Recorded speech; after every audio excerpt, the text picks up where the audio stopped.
Get confused for a second, immediately turning the stream on because it switched tabs. It was an unsanctioned tab switch on my little viewfinder here. Anyway, I need something chill today. I was hoping to do the 24-hour Mario Maker Endless Easy stream, and then I had a very rough night last night, to say the least. Don't really need to go into that for the sake of this, but just know it's left me feeling pretty out of it. So instead, I'm doing something much more relaxing, at least to me. I think it's a Koopa kind of day. Like, I even left my Switch in English for you people. I like, there's some games I prefer playing in German, and this is one of them, but this is the game that I finished the other day. There are some games I prefer playing in German, and this is one of them. Like, you know, if I'm gonna be playing on stream, you know, might as well actually play in a language that people can understand. I don't need to be hearing the whole stream about, I can't read the text that's going on.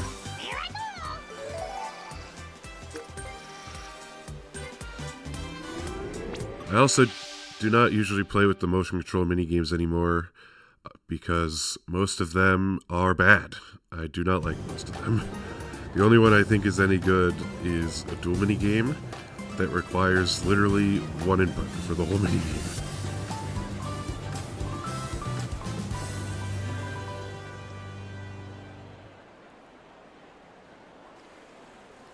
Yeah, I figured I'd stream some today because I felt bad that I didn't do the 24-hour stream. If all goes well, I will hopefully get my ear cleaned out on Monday, because I cannot hear out of it right now as one of the things that happened overnight.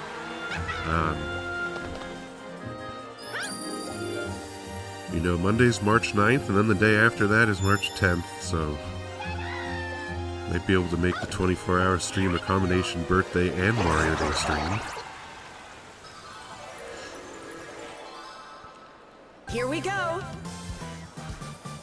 I kind of have to do it this week, though, because this week is spring. At least if I want to do it in, you know, some reasonable amount of time, I kind of have to do it. I'm gonna take my headphones off, actually. Because I do not need them on for anything at the moment.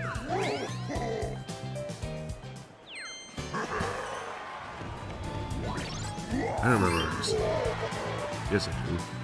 This week is spring break, so I would probably need to do a 24-hour stream over spring break, considering that it's going to completely screw up my sleep schedule. Which is not ideal, especially considering that I have classes, one of which I have one at 12:30 on Tuesdays and Thursdays, and I have a night class on Wednesdays. So if I totally screw up my sleep schedule, that's not gonna be good, to say the least.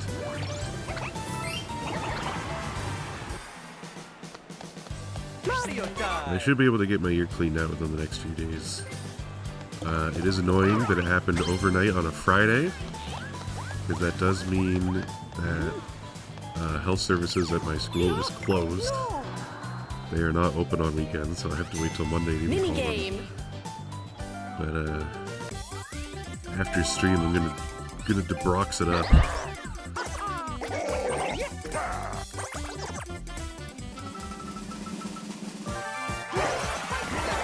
I feel like I've just been kind of having I've been having a week, you know? You ever just have a week? 3, 2, 1, go! Like Thursday is my birthday. If for being my birthday, it was a surprisingly long day. Like, usually I like to be pretty chill on my birthday. Like, we might go out for dinner or something. Like, I had a class to go to. I went and got lunch. Had to go pick up a cake to bring to a meeting. Then went to the meeting. Like, I was busy for my birthday. Finish. Don't know if I would recommend, but you know, sometimes that's just how things go. Regrettably. Winners.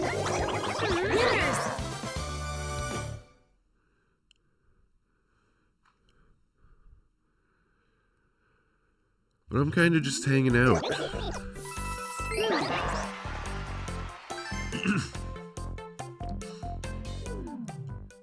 New I felt turn. like doing something. So I figured I might as well do something not particularly taxing. We'll say that. I mean, not that Endless Easy itself is taxing or anything. I could have done that for a couple hours, but I'm currently at exactly 2,000 clears in Endless Easy, and I think that would be a good place to start, and I don't want to change that. I don't know, maybe I'll have to do like Endless Normal if I want to play on my own or something. You I got feel a like my mic star. is loud as... I feel like my mic is louder than normal today. I don't know, the equalizer bars on OBS, I remember the goal was usually to hit them in like the orange spot, and that's usually where it hangs out whenever I'm talking. And it just barely peeks into the red, so hopefully it's not peeking out or anything. I'm already certain this will definitely not be added into the video. I was hoping the SMS randomizer one would, but since that run was unsuccessful, and I did another one which crashed, actually. I was in the middle of a pretty good randomizer run yesterday? Yeah, it was yesterday. Yeah, because after it crashed, I was like, okay, this is the universe telling me to do my classical rhetoric assignment. But,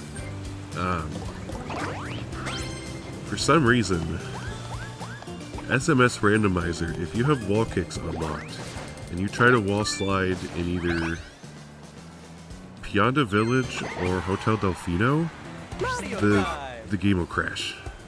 And I don't know why.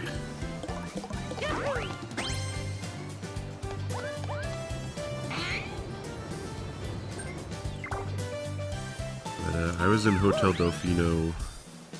I was trying to do the red coin star, or red coin shine, because I had never found hover nozzle. I think it was. I was looking for hover nozzle. Because you pretty much need that to beat the game. I imagine it's possible to do with only the rocket nozzle. I wasn't doing it. I've tried to do it before. It is not easy. So I was trying to do the red coin star, red coin shine. I was just watching KBR too, so you have to forgive me for calling them shines, or calling them stars every single time. Can't even do it wrong correctly, man. Like, what am I doing? Yeah, the red coin shine.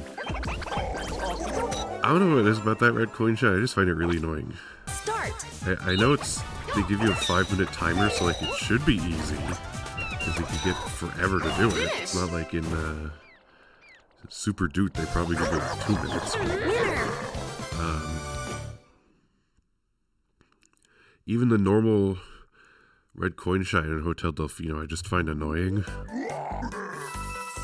I guess it is a little bit tedious. And with the randomizer, if you have some things that are not unlocked, New it can turn. be kind of annoying.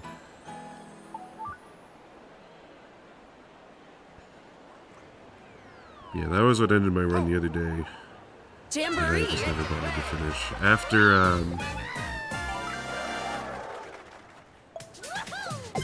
After I did that, I didn't really have much time after my assignment, I had like 50 minutes before I was going to do game night with a couple people. And then after, what did I even do afterward? Did I just watch YouTube afterward? No. I was yapping in a call for a while. And then I tried to get my Wii Party mod running on my Wii U because all of my Wii disc drives keep dying. Which is probably my fault. I have a bad tendency of not turning my Wii off. So the disc drive is just, you know, endlessly spinning for God knows how long. So it's probably my fault, but all of my Wii disc drives are dead. You got a star. And I spent about 2.5 hours trying to troubleshoot why it wouldn't load because it kept crashing. It kept just black screening every time I tried to open Wii Party through Revolution. And like no matter what I did, like I had nothing. Like I didn't even have the XML file in there. And even just trying to load the normal game through Revolution on the VWii. The VWii is the emulated Wii that you get when you go into Wii mode on the Wii U. But even just trying to load the normal game through Revolution on the Wii U, no matter what I did, like I ran it with mods, I ran it without mods, I reinstalled Revolution, I reinstalled the XML, like I tried everything. It just straight up would not work. It would crash every single time. But like it had no problem loading my other mods. Like I tried Resort, I tried Wii Sports, I tried Mario Party 9, I have mods for all of them. But for some reason it just would not load. No matter what I did.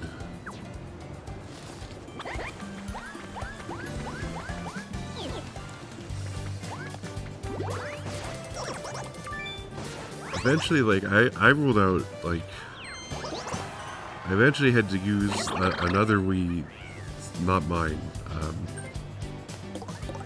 There are 5 Wiis in this house, and only 3 of them are mine. But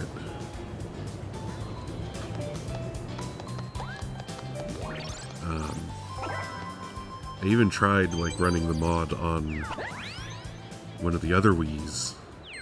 And, like, that worked fine. Like, for some reason, it is specifically the Wii U v Wii with Wii Party. It just doesn't work, no matter what you do. And, like, I don't know how to troubleshoot that. It's like, usually when I get a crash upon load, when I'm in, when I'm doing, like, Resort or whatever, like, if the mod crashes when I try to... Excuse me.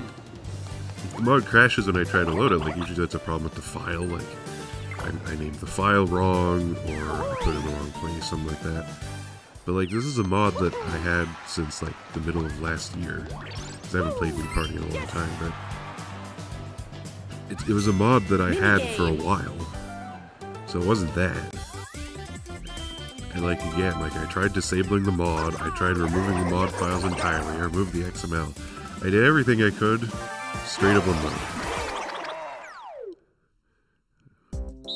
Still don't know why. You know, that's... It is kind of how it goes with Revolution.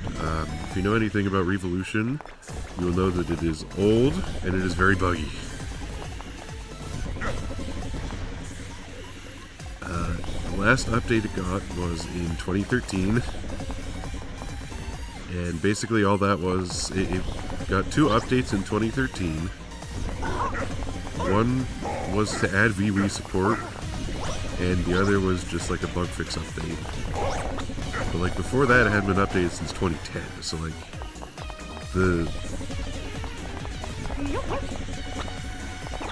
the odds of Revolution ever getting an update to fix whatever bugs is causing the issues here, like, the odds of getting an update to fix that are slim to none. You know, which is a little annoying. I would like to actually, like, play the game on the Wii U as intended. New turn. Like I said, I ruled out everything, because I ruled out the main things I wanted to check were the disc, which is, it's not the disc, because the disc loads perfectly fine if you just load the disc channel. So it's not the disc, it's not the mod, because the mod loaded fine on other Wii. It is not my SD card, because I thought, you know, maybe there was some kind of corruption happening on there, but it is not, because it loaded all my other mods. I've tried other games. And it is not the Revolution install that I had, because I like freshly reinstalled it. Like I deleted the channel, I deleted the files off my SD card, downloaded a brand new download, put back on my SD card. It still didn't work. So at this point I'm convinced Revolution and Wii Party, but specifically on the Wii U, just don't get along.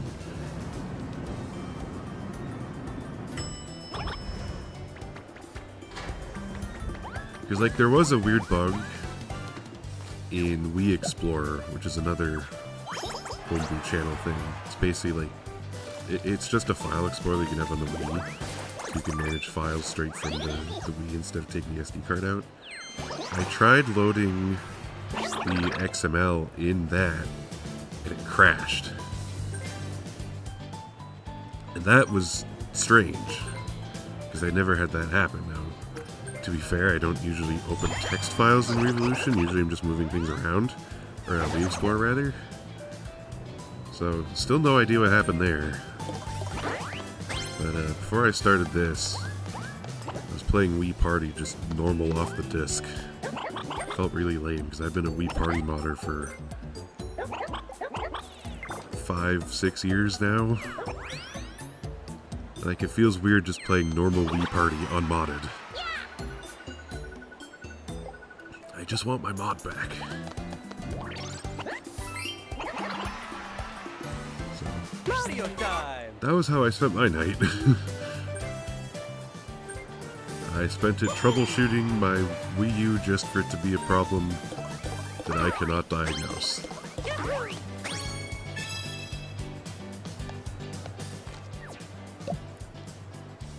I know there might...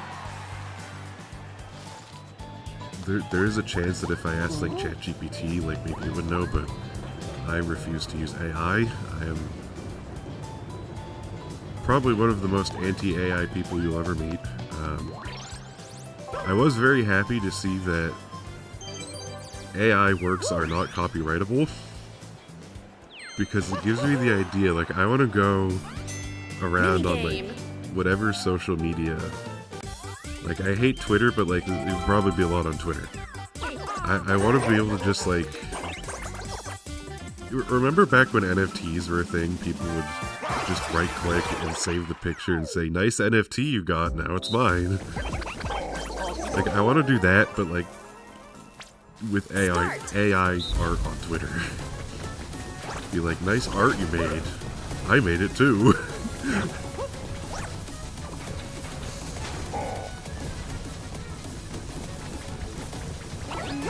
Like, you can do that now. AI work is definitively in the public domain no matter what.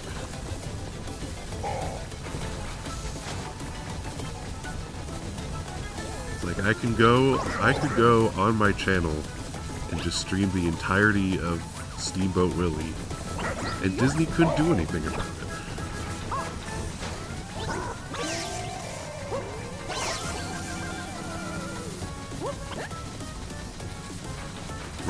Reason to do that, other than that it would be funny, but I am willing to do things just because they're funny.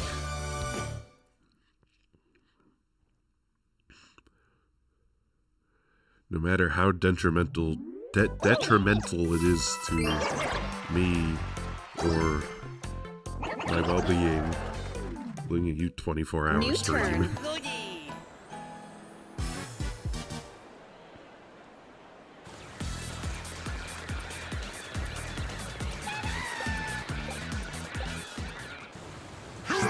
So real. I feel like today is probably just going to be a yap fest out of me. I don't know. I was prepared for the 24-hour stream, so like especially after last night I was in a call for 4 hours, so I was, you know, feeling kind of social. That might also have something to do with me being on Zoloft now, so I have an anxiety med. But you know, I was feeling pretty social, and then last night happened, and it wasn't fun. But, like, I still wanted to talk a lot, you know? Like, I don't even have my chat tab open right now. I'm just looking at OBS. Because sometimes it's nice to just, you know, talk into the void. Like, I am not someone who talks to myself, because I think that it always feels really weird, but you know, right now, even knowing, like, even if I don't have anyone watching, like, I still feel better just talking when, you know, I know I'm live. It's the same, like, if I were recording a video. I just don't really have any videos to record right now. I have a bunch of ideas, though. Like, all of my ideas are so wildly different. But, like, I guess that's what happens when you're doing it for the love of the game. But I want to do, like, I want to do a video about games Nintendo wants you to forget. I want to do a video about why AI writing feels so gross. And then I have other, you know, more fun / stupid ones. Mario time! I want to do a couple, like, game show type videos with my friends. Like, I want to do one where I can see if I can fool people with my custom CPU Miis.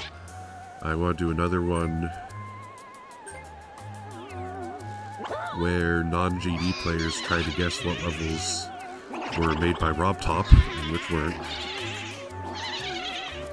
And then probably my dumbest idea is some number of hours of me reading SMS randomizer crash dumps to fall asleep to.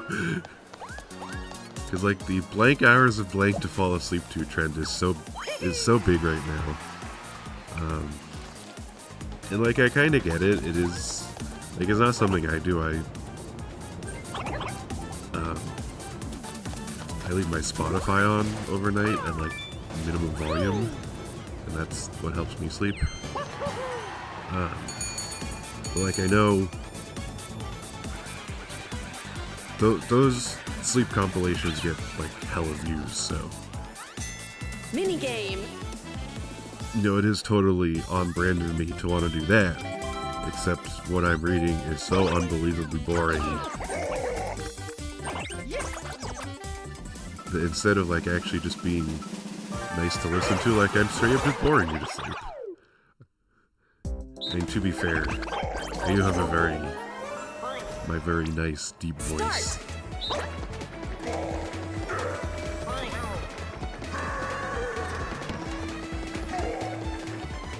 Which, at least in terms of, like, how I hear it, kind of been growing on me. Like, I still, once I start transitioning, I might voice train, but I don't know. To see about that. So anyway, we're on, like, turn 5, and I've said, like, nothing about the actual game I'm playing. I guess I did say earlier this is to be a yap fest for me for the next however long. Did you know this mini game is named after a Milli Vanilli song? Finish. From 1989. The name has lived on for Winners. 35 years just because of that. It's like 35 times longer than Milli Vanilli's career. New turn. Goody! Bye-bye! I love how the Toad just goes... I love that voice. That's so funny. I cannot do a good Toad. I'm not Peanut Butter Gamer, who somehow does the most accurate Toad impression of anyone I've ever heard.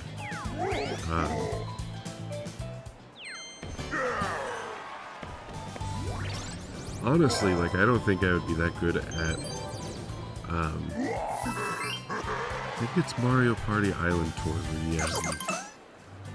Everyone who has played Mario Party Island Tour, at least I assume everyone, because it's the only reason people even care about it anymore, is the choicest voice. I do not think I'd be good at that.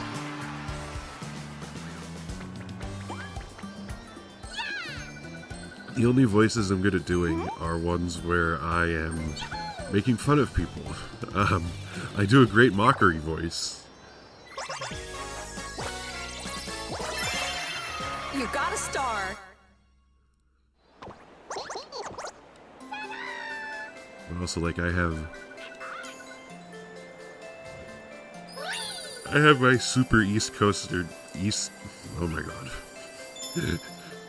This stream was a mistake, but I have my super East Coast accent, which I feel like does not jive well with, like, anyone in the Mario universe. Like, it would be really cool to have a Mario location that's, like, based on New England, but, like, that's never gonna happen. Let's be so real.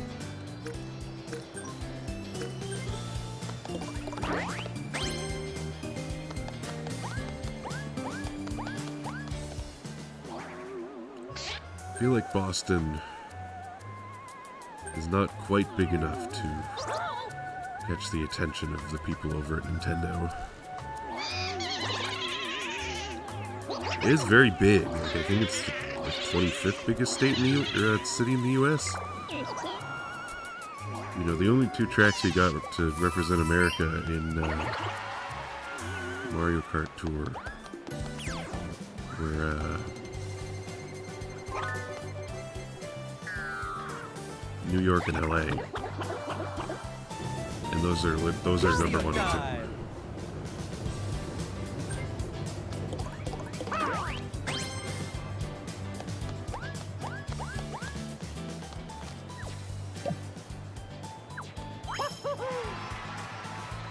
My god, I am tired today. I want to drink an energy drink because, you know, that just went so well last time I did that on stream. Mini game. I sweat profusely. It felt like I need to go run a marathon just to expend all the extra energy. But at the same time, like, I feel like I'll get into the swing eventually. Like, I've already been going for nearly half an hour, and I've just kind of been yapping.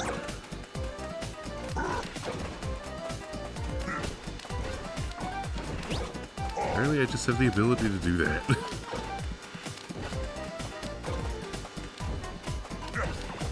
I guess, to be fair, like, the very first time I ever tried to record a Let's Play was 2017. That was right after my 15th birthday, when I got the capture card that I'm using right now, actually. Finish. This capture card is a StarTech.com capture card, which is being discontinued, apparently. So I'm glad they made it compatible with OBS, because the other software they used to come with, it was called, like, Streamcatcher. That software, I could not find a way to include my microphone as part of that, so now I can just, like, hook it up directly to OBS and have both the game and my microphone, which is much more convenient. Hardest part now is whenever I want to change the setup I have going on, I have a whole bunch of HDMI cables I need to switch around. Because what happens is I have a splitter so that I can watch on my TV, just so I don't have to be looking at my computer screen the whole time. I just find it more natural to play on the TV. So I have a splitter. So the HDMI cable from the Switch... Actually, it's not even that. Like, right now, the HDMI cable that came with the Switch is plugged into my Wii U. The one coming out of the Switch is some short HDMI cable that I guess we just had laying around. The one that is coming out of the splitter into the TV is from the Wii U, and the one that is going from the splitter to my capture card is just some other one I have. So I have like a million cables, and they are as annoying to manage when I'm trying to change what console I need to stream from. They are indeed as annoying as that sounds. But, you know, I kind of like just being able to play off the TV. You know, it makes it feel a lot more casual. Especially like right now. Like, I'm not doing anything fancy. And that's fine. Sometimes you need a day where you're not doing anything fancy. I'll never forget when I streamed last time and I got turbo hopped up. That was definitely an experience I had, but like, not every day is going to be a day where I spend it all horribly hopped up.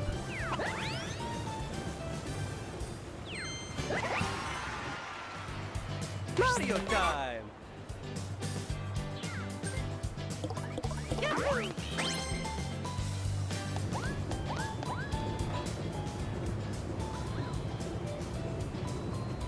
I will say I will do my best to keep from yawning directly into the mic. I don't need you guys thinking I'm horribly bored with what I'm doing here. Minigame.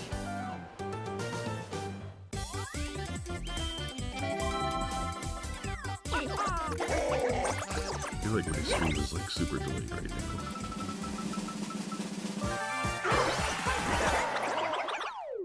Should have had it on my YouTube tab. Start.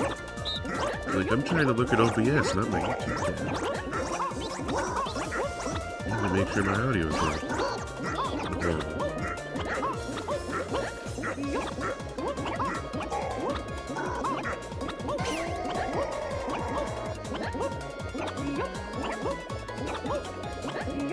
Finish.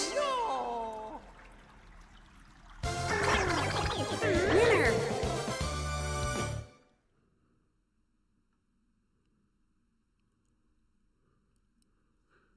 I would like to know, like,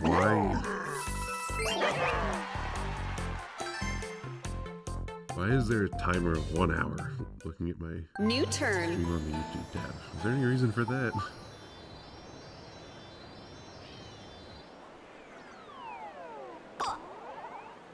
Jamboree.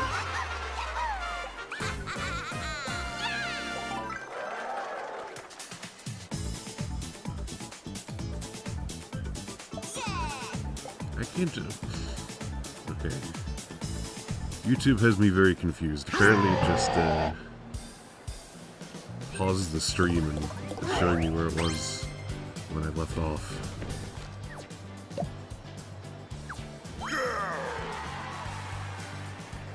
I'll figure this out one day, you know? I'll figure it out one day, but today is not that day.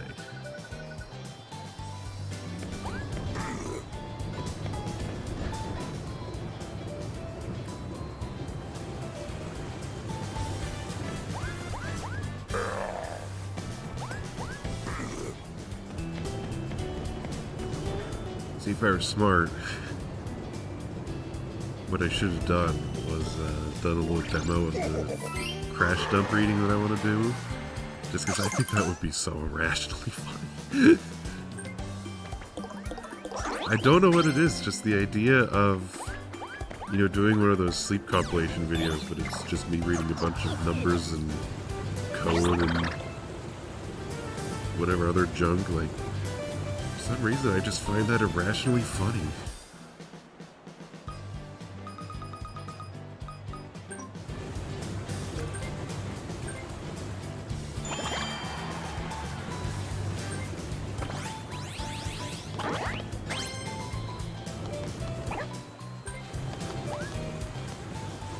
It is not a very good sign that my throat is already hurting and we're on turn 8.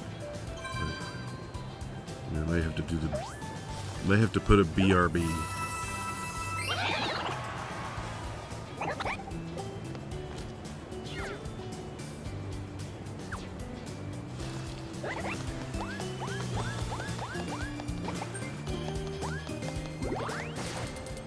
I'll see how it goes. Sometimes it just works Item itself out. minigame.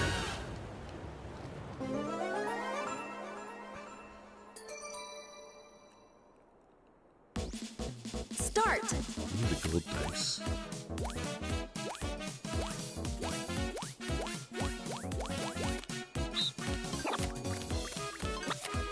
Finish.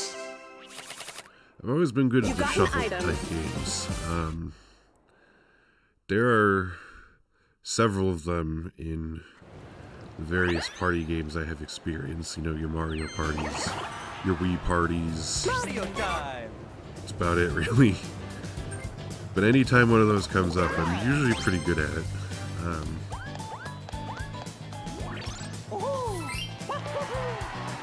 The exception are the ones where it is purposefully not able to be followed. The one that comes to mind is Chips and Dips Bonus from minigame. Mario Party DS. Like, they all just stack on top of each other. You're not following it. But I also remember... So, in the town my mom lives in, there's an arcade just down the street. And I haven't been there in a really long time, but when I used to go there, they Start. had a Round Deal or one. No Deal arcade machine. Which, like, for some reason, I don't know what it is about Deal or No Deal. But Deal or No Deal, even though it has, like, some of the most simple, boring-looking gameplay of all time, I'm still interested. I'm a sucker. I Round can't help two. it. But there's a Deal or No Deal arcade machine at that arcade. And, I remember one time I was there with my dad and his friend. Same friend I was playing games last night with, actually. But I was there with my dad and his friend. And apparently his Round friend is, like, really good at the shuffle type mini games. So, you know, they actually... Like, if you're good enough, you can actually follow which case has, like, the biggest prize in it. And, like, he actually did that correctly one time. It was kind of crazy. Round four.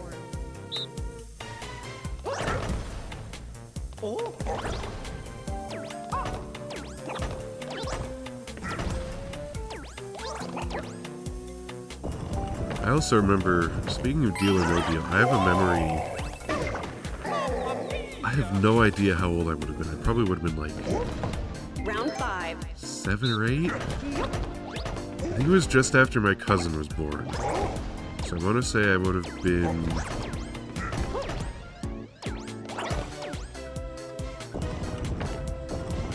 I'm going to say, like, just short of being 7.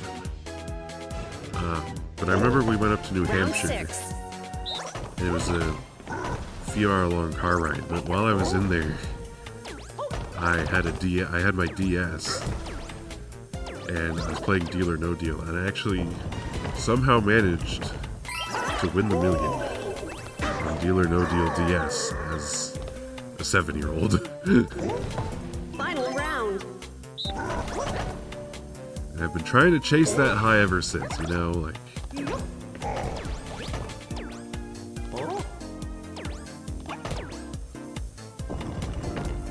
That was one of the greatest moments of my life, and I never really reached it. That's not true. Probably my favorite moment of my entire life is when I bowled on local TV.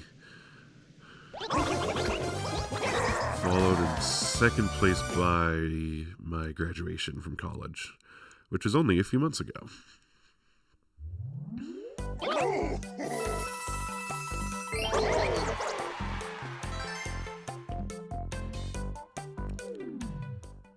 New turn.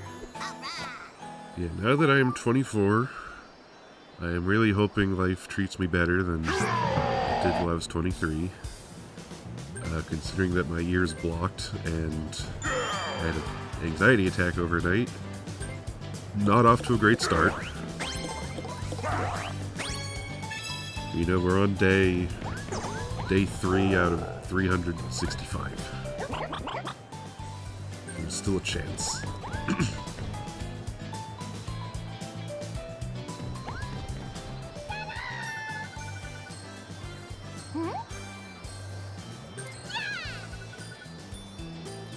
I mean, if all goes well, then,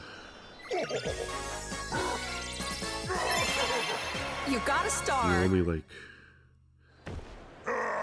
6 years after I came out as trans, I'll actually be able to start transitioning. That'll be nice.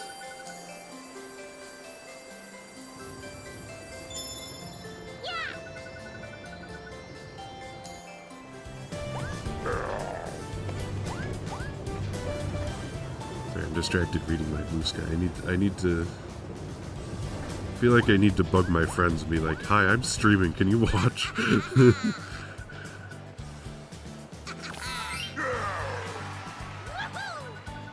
Wait, I need to see the dialogue between Bowser and Junior. Showdown minigame. What did he say? Yes, I know. I'm out of room for screenshots. Shut up.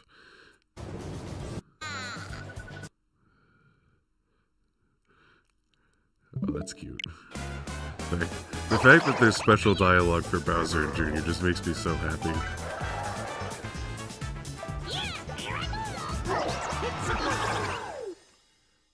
Okay. I need to complain to all the people, like, if you're an artist on the internet, like, when it gets to be Father's Day, there needs to be more Bowser and Junior content. I didn't see enough. Start.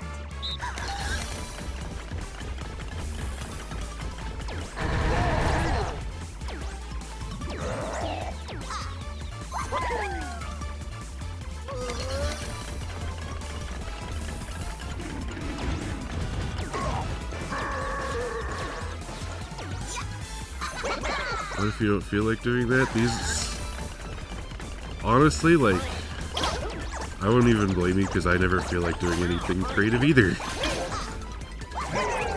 Even though that is part of the degree I have.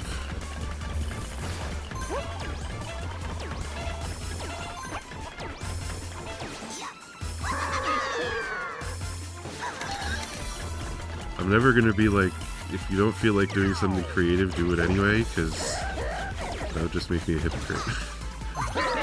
And I'm not out here to be that person.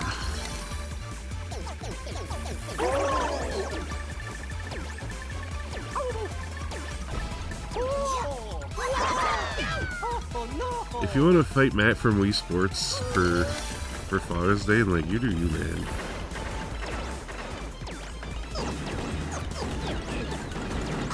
If you want to go on the Matt % speed run, where the entire speed run is just beat Matt in every single sport, like, I'd be down to watch that. Maybe not live, but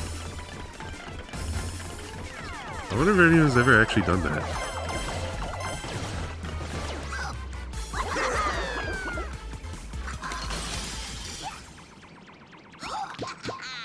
Because, like, obviously Matt, Final round. you know, everyone knows him because he's the boxing champion and possibly the swordplay champion. I don't know how well he's known for that, but everyone knows him for being the...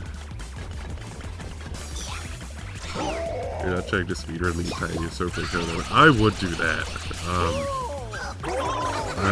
I have considered genuinely doing that because I've been playing swordplay showdown for like 15 years. We've gotten pretty good at it in that time.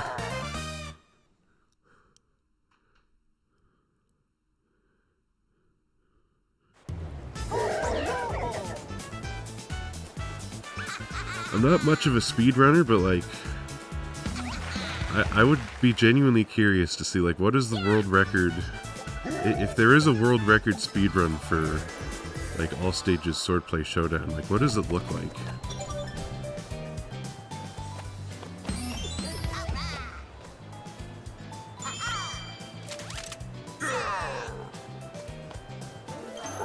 Playing for round 6, still haven't been level 20.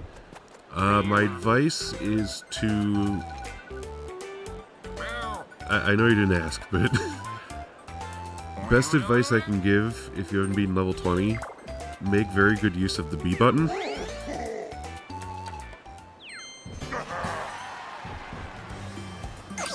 28-minute speedrun.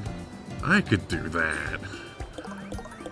Might take some practice, but I could do that. It would be weird playing on normal Swordplay Showdown for the first time in however long, but I could still do that. Now, if you really want a stupid speedrun, my Swordplay Showdown, but every level has 100 Mii's video has like almost 200,000 views now, which is absolutely insane. But like, if you want a really stupid speedrun, each one of those levels takes about 3 minutes, maybe a little more, depending how difficult it is. But like, if you're playing casually, it can take like over an hour to do all 20 of those levels.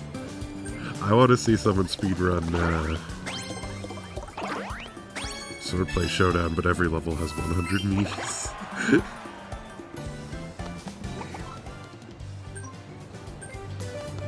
I have that mod somewhere on my SD card, I just never released it. Might do that at some point.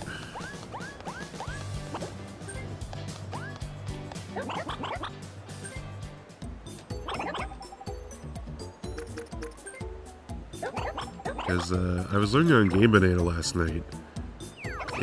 Fun fact, if you look up Wii Party Sort Mod on Google, a mod I released back in 2021 is actually the first one that comes up. But while I was looking at that,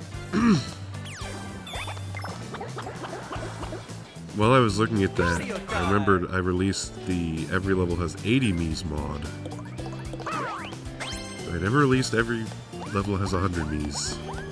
They need to change that.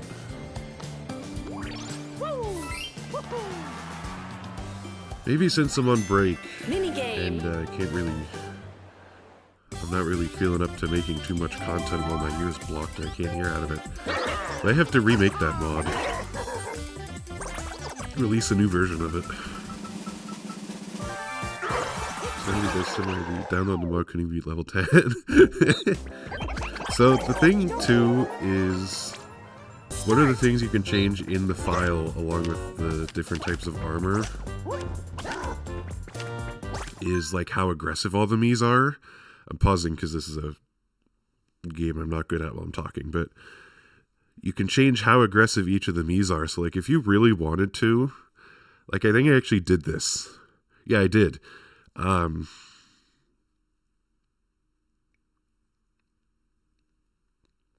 When I did level 20, but it's Black Armor Hell, I made everyone basically just be Matt. It was all same armor and same aggression level. And it was as difficult as it sounds like it would be. Remake it, but do the thing where you rewrite it like when you did 70 Mii's. What do you mean? Like each level individually?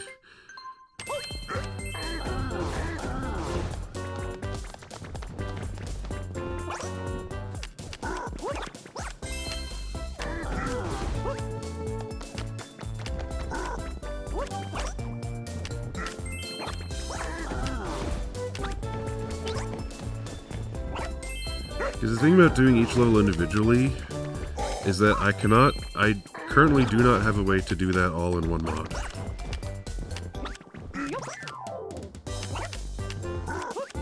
Finish. As far as I know, Winners. there is currently no way to actually like rewrite the order of the set ID order. I mean, I'm sure that's possible, but I just do not have a way to do that. New turn. Because like I would love to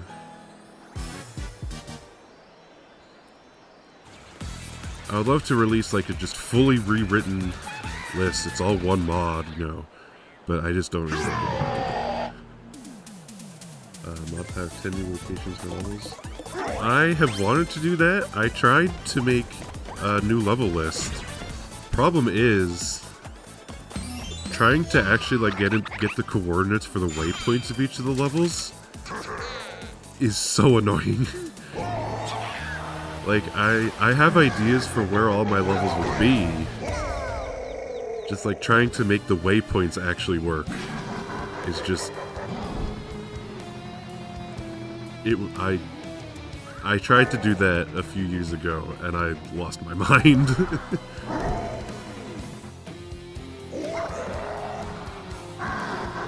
Yo, what up?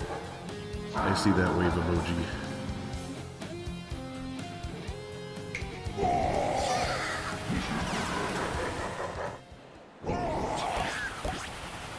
Yeah, like my ideal Swordplay Showdown mod would be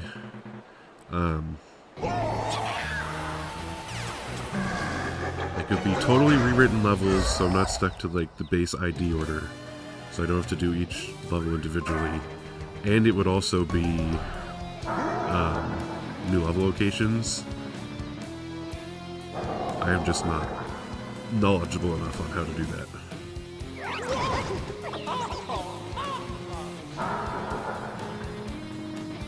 Actually, on my old laptop,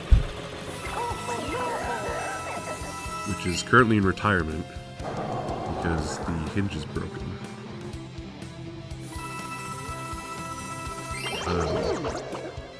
on that laptop I recorded some videos for where the levels would be. Lots of ideas for swordplay mods. So something about me is that I have never really liked the like super shitposty type mods. I am not that kind of person. Like even I want to do things that I just find like really fun in modding. I just don't have the knowledge. Speaking of knowledge, I am still extremely annoyed at WePartyU for not letting me mod it. For whatever reason, the people at NDCube decided that instead of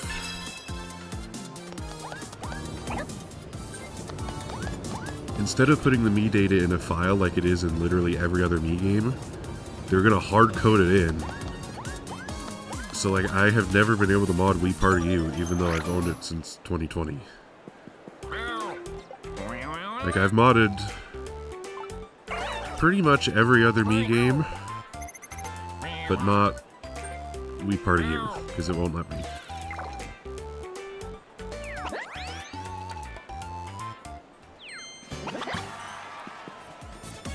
Mario time! Like, I imagine it would be possible with, like, a Python code or something. But, I don't know how to do that.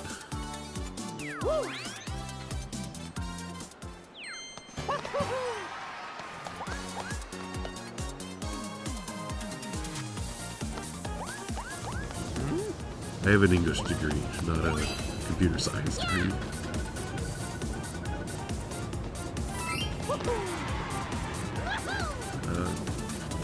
So, on the subject of armor, so like I have wanted to use like the blue armor that the player that like you actually wear.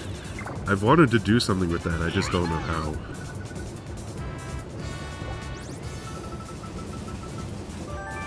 There's a lot of, like I said, there's a lot of things I can't do because knowledge. Start.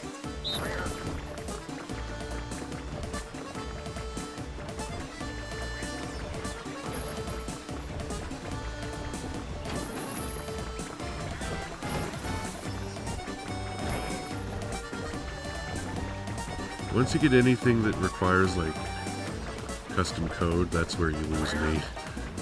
I can mess with the files all I want, but I cannot do custom code.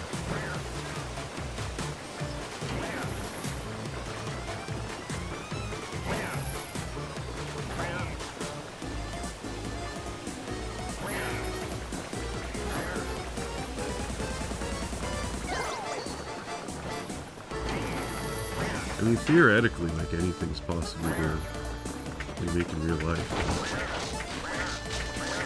That would be so real. That armor always looks so uncomfortable to me. Like, it looks so stiff.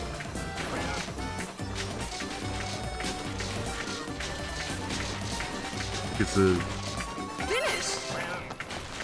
pretty iconic part of swordplay, but also, like,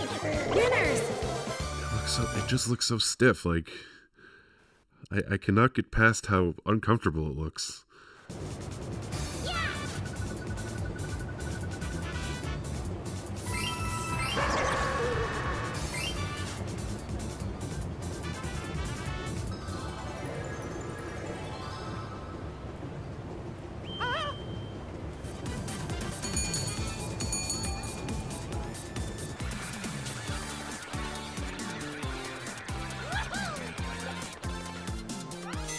Minigame. Yeah, I kind of agree. Like, if there were a way to break into, like, the actual code, like, make some, like, software that made it easier to mod, like, I would be so down for that. I want to do the same thing with Wii Party. Like, I think it probably wouldn't be all that hard to make a program that would make it easier to mod Wii Party. Because as it stands right now, it is so tedious.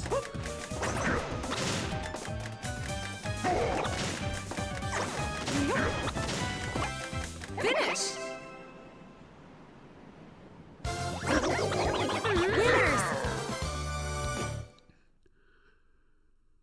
The thing about me, though, is that, like, I am the kind of person who, like, any game I have, I want to make my own content for it. It's the same with, the only exceptions are, well, not even that, but, like, I want to make, like, Mario Party boards, Mario Kart tracks, GD levels.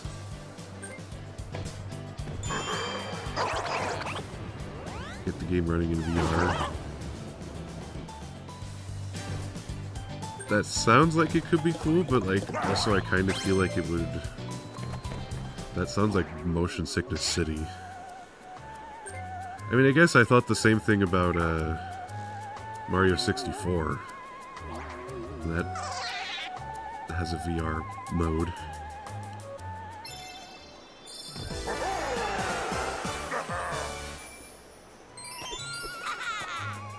Maybe it's just because I'm not, I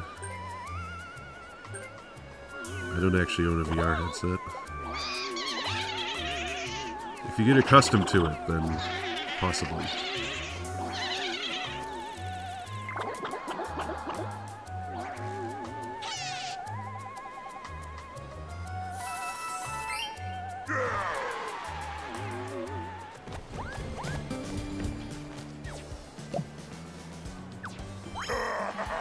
The other dream mod of mine is, getting swap meet from Wii Party to run in Wii Party U. Because I love swap meet, I always have. But I've always wanted to be able to play it in Wii Party U. Better graphics, different Miis. Like, I feel like team building in Wii Party U is trying to do a similar thing to what, Swap Meet was doing, but it's just not nearly as good. Chance time. I find it a lot less replayable.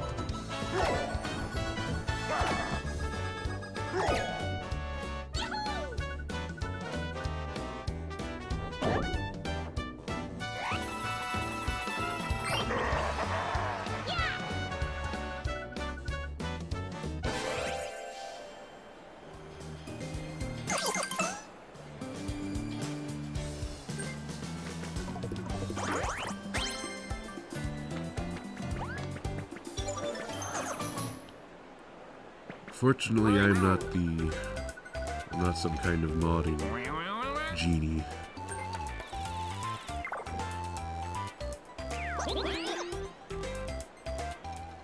If I did have the ability to do anything I want, I absolutely would. But I'm just not quite good enough for that. Don't really have the time either.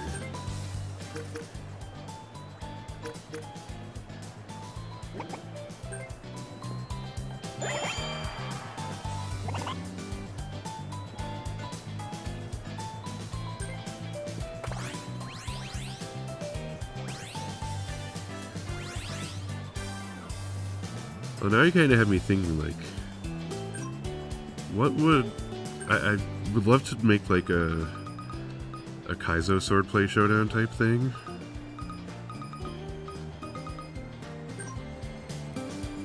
Like, how much would that entail?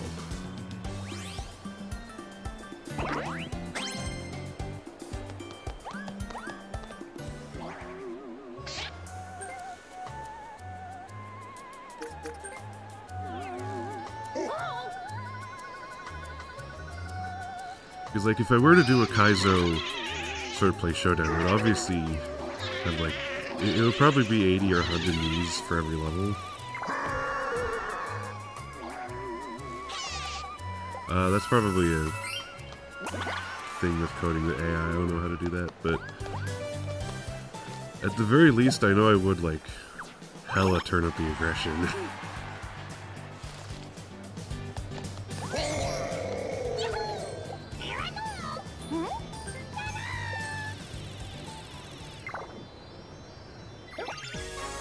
I feel like a proper Kaizo swordplay showdown would probably need new levels. Which, like I said, I want to do that.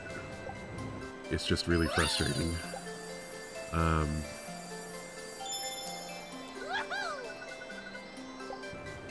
Because I feel like true Kaizo Spirit doesn't actually have a lot of, like, custom code. Like, when I think Kaizo, I think a lot of, like Kaizo Mario 64. Like, there's no new 3D level models in that.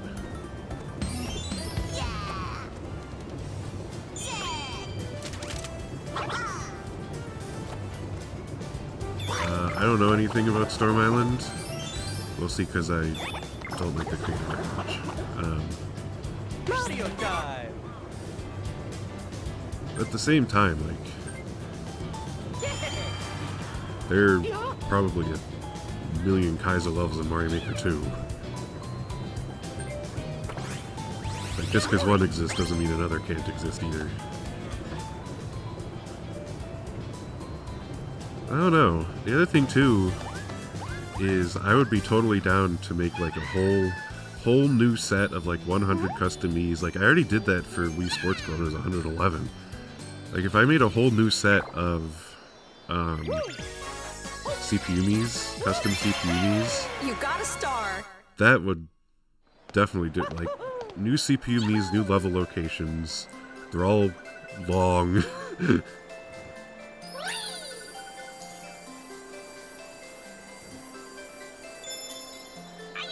You do have me curious now. I might check that out if I remember to. The odds of me actually remembering to are low, but if I remember to, I will check that out.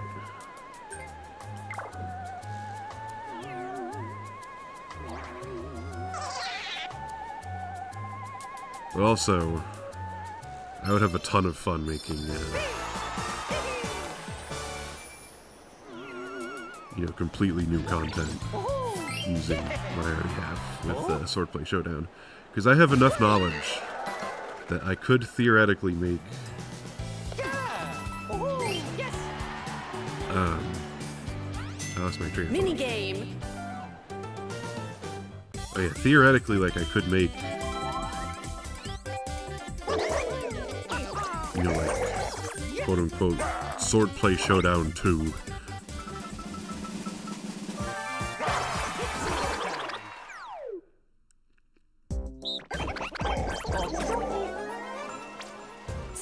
And then, obviously I'd be the final boss of my own mod, because, why wouldn't I be, but... that actually sounds kind of fun to do. Once I figure out a good way to make new level locations that isn't horribly annoying and doesn't run into a bunch of issues.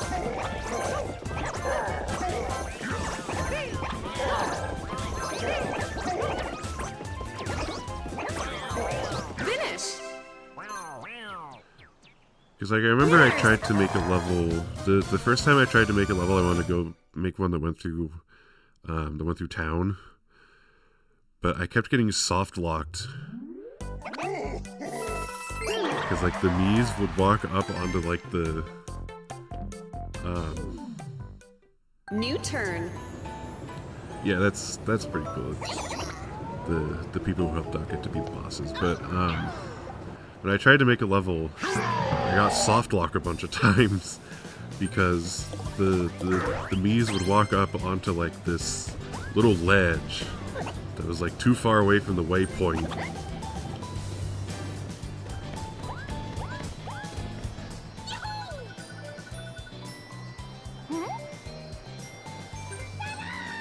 It's like in order to fix it too, like I run all my my mods on real hardware. So in order to fix it, I'd have to close the game, take my SD card out, like micro adjust the spawn point, and those go into like the 4 decimal places. They are absolutely tiny. But trying to get that working was just so tedious that I gave up.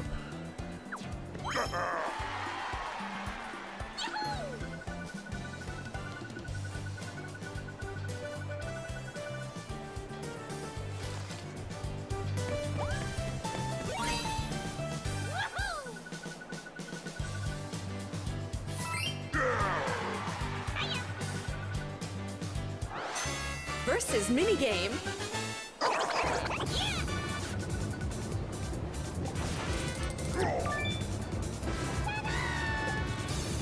I don't know if I'm bored today.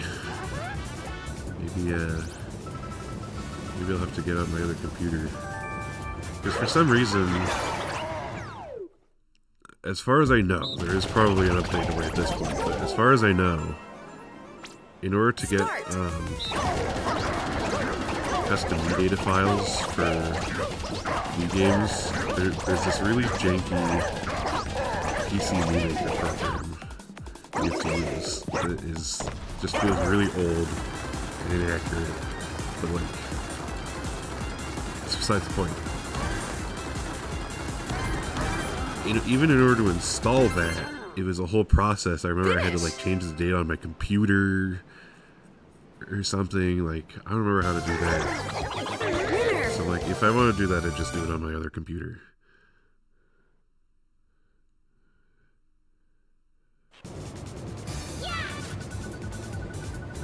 I'm gonna be so real, like whenever I have a single heart person in, like I don't really mess with the actual sizes of the armors or anything. Even if I did, or even if I wanted to, I don't know how to do that. But whenever I have a green or gold armor person, I will usually make them more aggressive than the others. That's just like a thing I find more fun.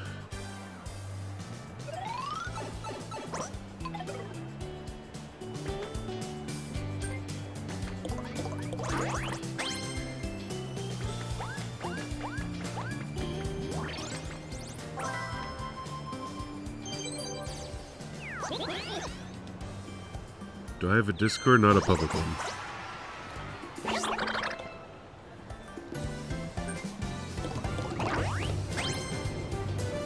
I am pretty reclusive about giving out my Discord. I have considered making a server like specifically for this that I check on every now and then, but never got around to it.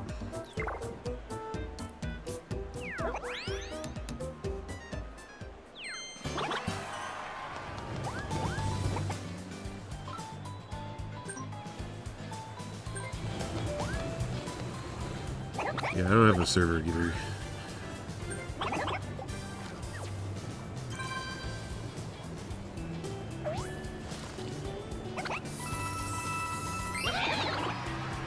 I would be open to making a server, like specifically if people were like willing to collaborate on helping me out with like the custom code or like the level locations.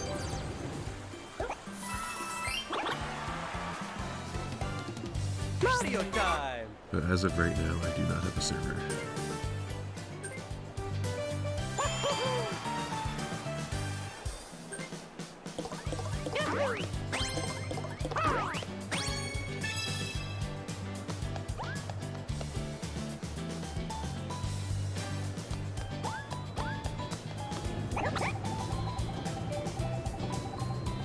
could learn how to do it, you'd be learning at the same time as me.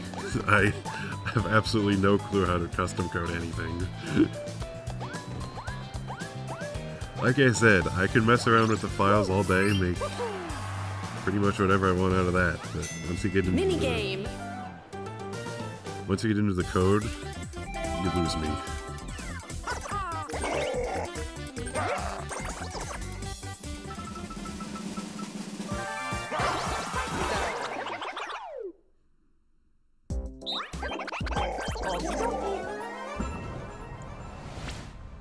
Kind of the first thing that would be on my agenda if I ever figured out how to code would be like actually changing the spawn order.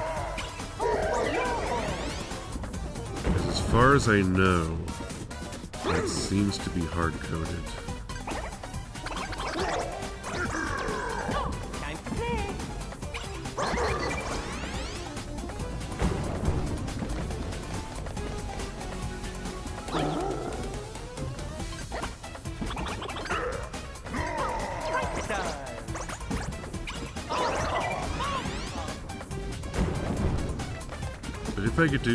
Once I get to that, that will make it a lot easier to like actually release a full, like, proper rewritten type mod.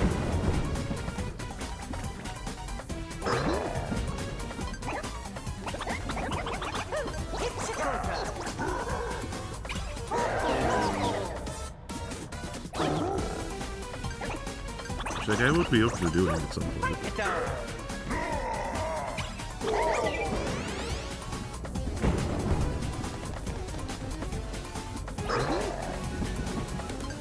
Kind of like the final boss of modding is actually changing the spawn order.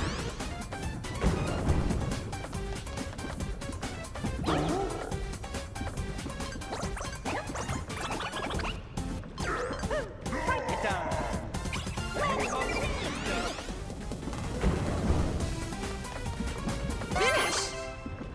That was a run. Wasn't expecting that many games to go as well as it did. Winner.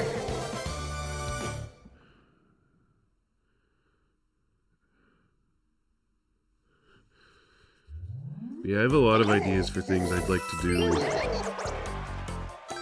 I think my audience would enjoy them, but you know, I'm in New college. I'm a grad student, like I don't have too much time to actually learn all the custom code type stuff. Because like absolutely changing the spawn order should be possible. Like theoretically, anything is possible if you mess around with the code.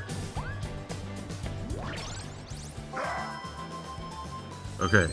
So, I actually set, last time I was streaming last week, I was playing Super Mario Sunshine Randomizer. Something I said was that I want to do a, like, live mod creation, just to show off, like, how tedious it can be, because it is way more boring than it sounds like it should be. Like, in order to make a 3-minute video of one level, it takes, at least when I'm doing, like, if it's 80 or 100 Miis and it's an individual level. Like, in order to get a 3-minute video, You got a star. it takes about an hour, hour and a half, just because it's so tedious.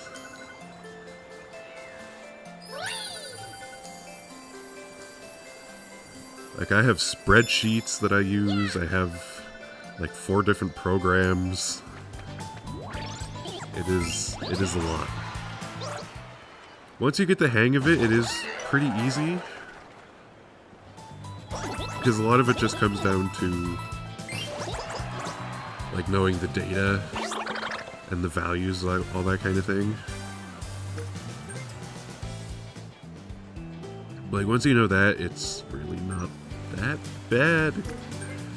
Just kind of comes down to how bored are you willing to be in the process of actually making a mod.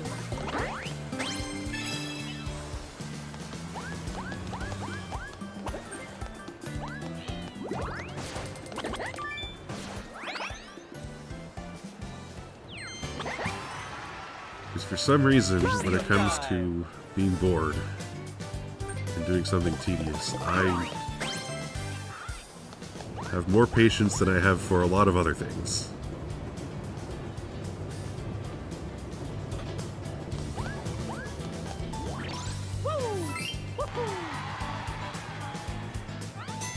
Minigame.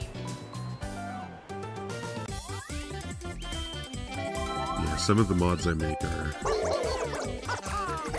quite the undertakings.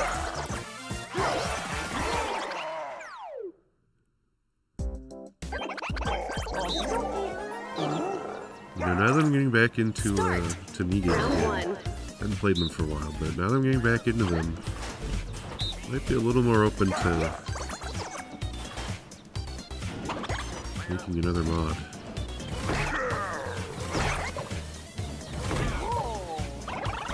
Round 2.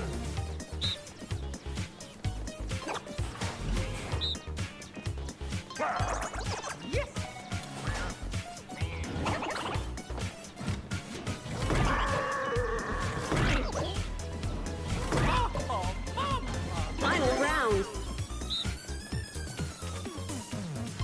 I still would be pretty insistent on not taking requests for mods. It's just not something I ever want to do.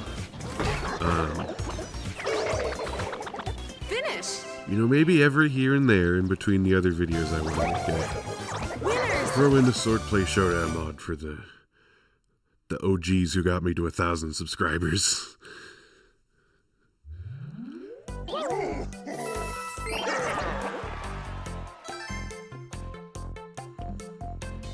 I don't know, maybe I need a second channel New for it or turn. something.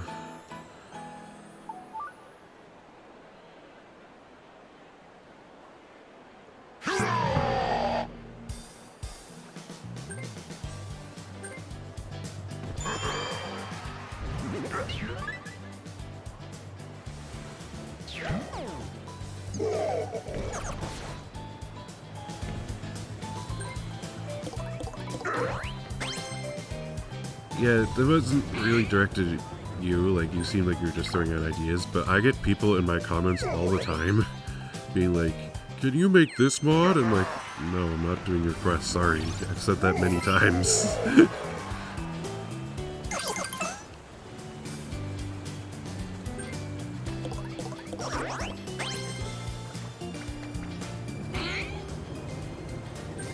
The people I'd be more willing to work with are the ones who were, you know, actually willing to, you know, come up with unique ideas or, you know, help me make projects happen that I don't have the knowledge to do, rather than the ones who just go into my comments and yell at me to do the thing they want.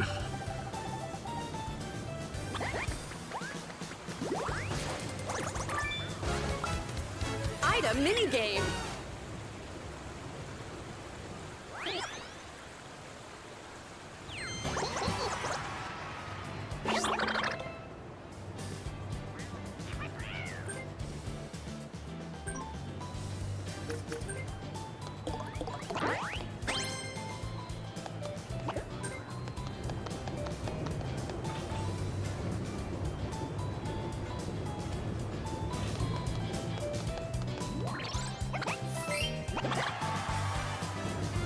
Mario time! Oh, decomp? I know absolutely nothing about decomp, but I'm pretty sure, like, the first decomp of a GameCube game happened, like, last year, and the GameCube is, like, older than me. Like, I'm pretty sure the GameCube came out a few months before I was born, and it took until last year to get a decomp of a GameCube game. The idea of that happening to a Wii game sounds absolutely insane. Would it be really cool? Absolutely, because once you get decomp, then that opens up like so many options for what you can do. But like the idea of a Wii game getting a decomp in my lifetime Start. feels far-fetched. A little far-fetched. Finish. Winner.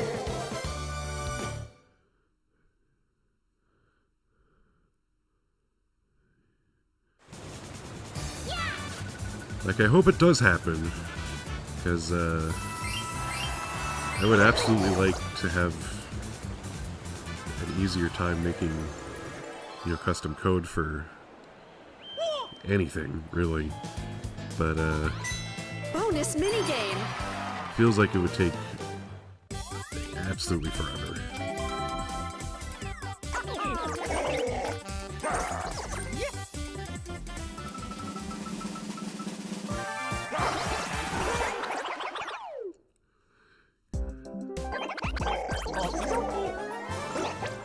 Start.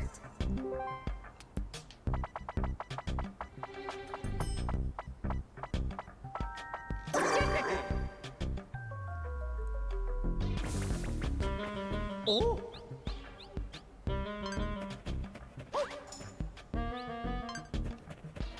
The other thing too is, like, I think I'm pretty certain of this, but I believe the first GameCube game that got decompiled was Mario Party 4.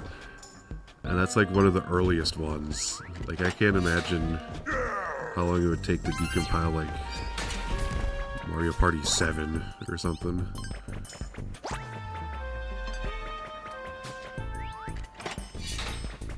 More power to the people who are willing to try it, but at the same time it seems like quite the time sink. Oh.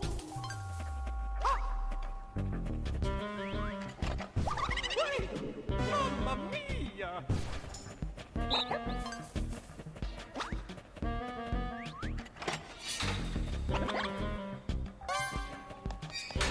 Finish. Oh no! Winner.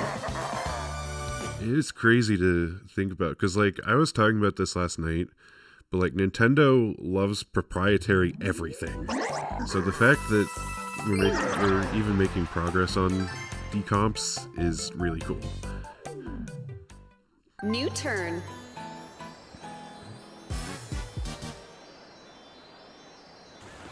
It's also crazy to think about the fact that the GameCube is a quarter-century old this year. Jamboree. I actually have a GameCube. I just haven't set it up. Don't play GameCube games all that often, and when I do, it is generally on my Wii.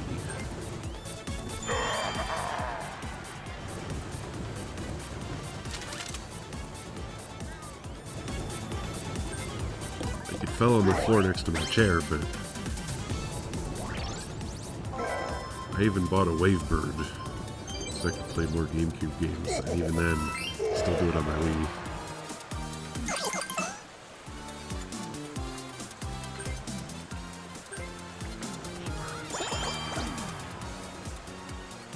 Too boring, because that's so true. Like, I have 3 Wiis and a Wii U, but, like, I've had, one of my Wiis was my original from 2010. Another one was a secondary one my dad got a long time ago. And the third one was a PAL Wii that I got as a gift for my birthday one year.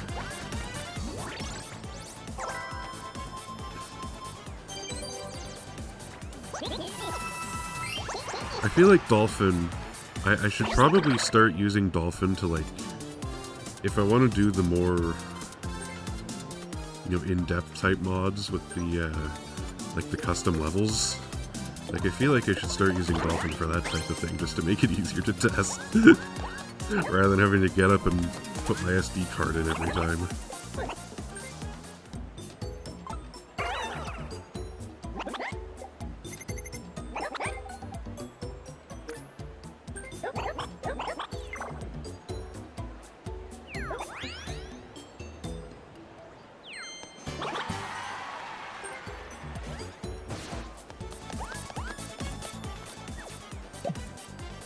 I didn't even get to talk about, like, the second-hand market for GameCube games. Oh, cringe. Like, all the GameCube games that I own physically, like, I bought most of them a long time ago. One of my biggest regrets in life, I mean this, was I passed up. There's a game store Mario not far time. from where I grew up. And one of my biggest regrets is that I saw a copy of Paper Mario: The Thousand Year Door for the GameCube there for $22 and I didn't buy it. And to this day, that feels like one of the stupidest things I've ever done.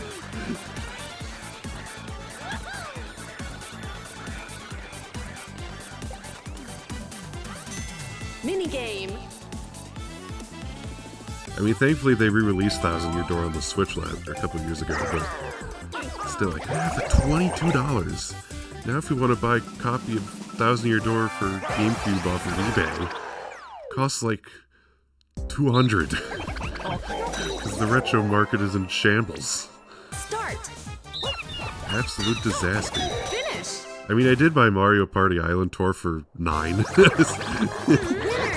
But also that's a 3DS game, which I feel like are a lot more common, and it's Mario Party Island Tour to significantly less sought after. Guess it all depends what you're in the market for with the second-hand New market. turn.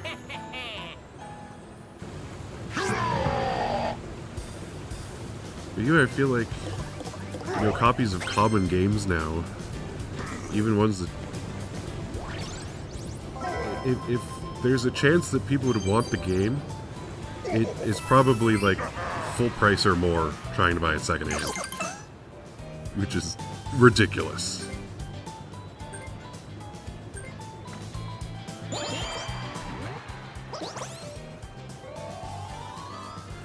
Like, actually insane that people want some of the prices that they are asking for.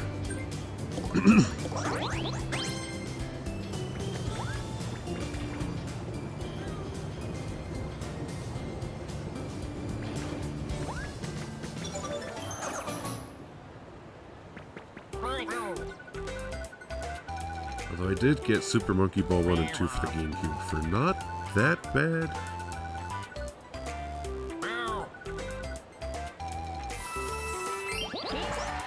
Gotta love the Toad Wiimote with Motion Plus inside. I don't have those. I really want to buy a set of those, but again, they're so expensive. They're so expensive.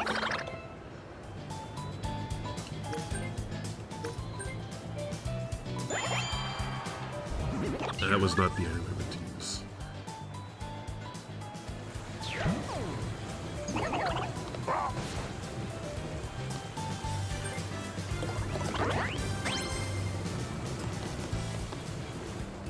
Like, if I could get the full set of those Mario remotes, I would be so happy. On your birthday. That's cool. Like, my original Wii back from 2010, I do not use it anymore because the disk drive died, but I still have a soft spot for that thing. Like, it's what got me into this in the first place. Like, I remember my next door neighbor had a Wii with, the main two things we played were Wii Sports and Super Smash Bros. Brawl. And I could never get into Brawl. I feel like I might be able to nowadays, but, you know, back then I was like 7 or 8. However old I was, but I always found Wii Sports and Wii Play a lot more fun. Also Boom Blocks. For some reason I remember he had Boom Blocks, which is an absolute banger, even to this day.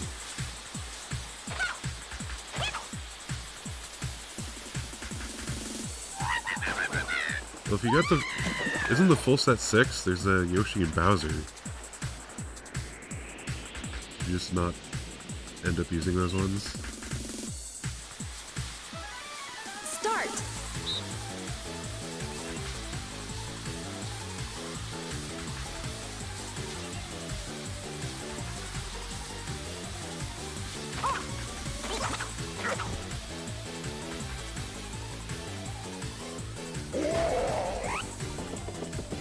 Yeah, there's Yoshi and Bowser remotes.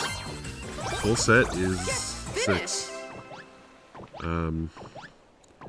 I imagine the most in-demand one in current year is the Toad one, because Poofisher.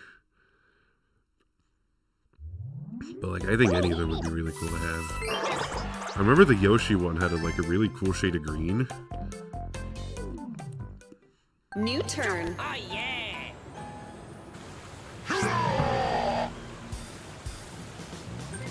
I don't know, there's just so many cool Mario collectibles I wish I had.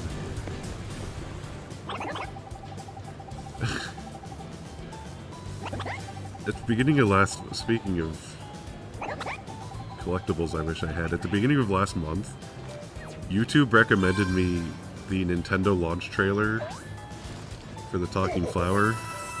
Gotta go. Have a good one. But at the beginning of last month, YouTube recommended me the Nintendo trailer for the physical talking flower, and I was like, as soon as I saw that, I had to have it. Because I am a sucker. I will be shipping on Thursday, I believe. Pretty sure it said March 12th was when they ship.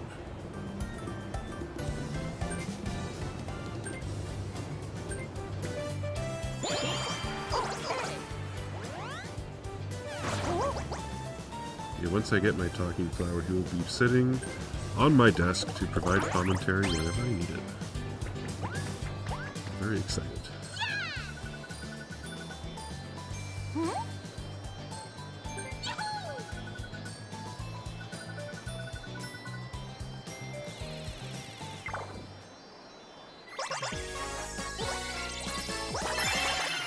You got a star.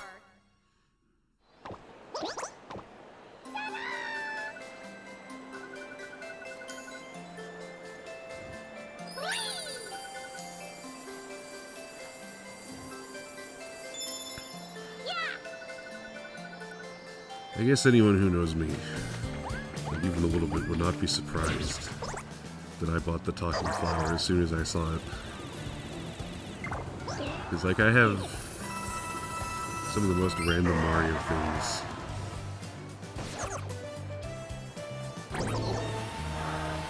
And I think that's cool. Like, there is no rhyme or reason to, like, any of the things I know. If I see it and I could afford it, I will probably buy it. Also, I'm a lot more into commissioning artists.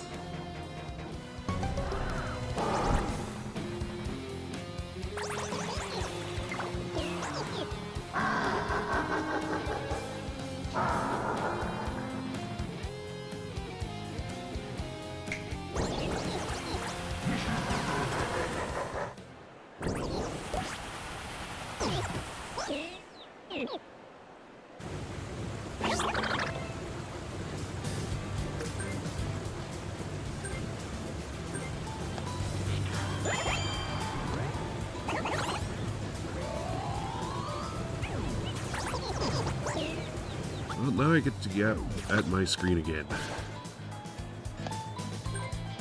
Which, you know, as mentioned previously, I do find fun sometimes. I just don't do it when there's literally, physically no one there to listen to me, because then it just feels like I'm a psychotic weirdo.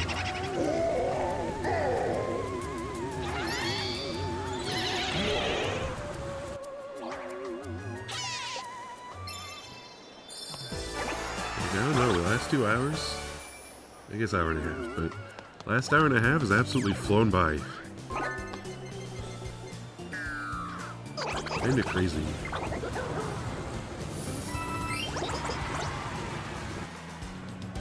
Mario time! My internet having issues. No, my internet's having issues. Damn it. Okay. That was a fluke. It was just my internet dropping out for a second. I need to look for a new ISP. I have Spectrum right now, and they are the worst. Like, literally, as soon as it turned over to midnight on my birthday, my internet went out. and I looked in the app, and they said it was going to be like it was just some like routine maintenance or something. It took them like 9 hours to finish it. I'm like, oh guys, why? Even worse, they have the audacity to charge me more, which is absolutely stupid. Start. Charge me more, provide me with less. What a great business model.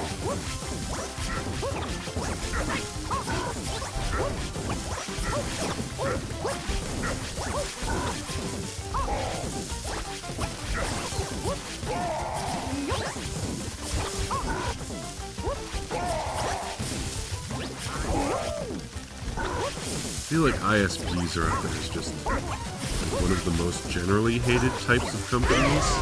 Like, not even specific companies. I know, like, there are some particular companies that just, like, everyone hates, but there are some, like, entire groups of companies that no one likes.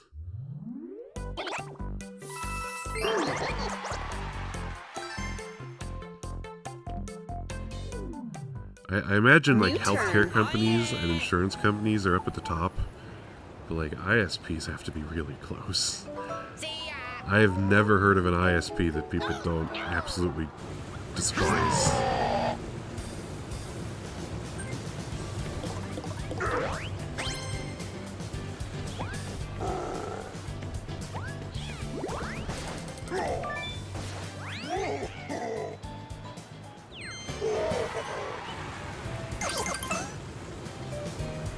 The only two I've ever had that I can think of were Comcast and Spectrum, who are both awful. I do have, because it's really funny, I have a shirt that says Comcast, but it's in the Coexist bumper sticker font, but it says Comcast on it. It's one of my favorite shirts. I love it so much. It's so stupid. Yeah, I remember I was in an SD Slayer stream one time when I donated him $20. I was like, go buy a sandwich or something. Just give this to anyone who is not your ISP. Because ISPs are just the worst.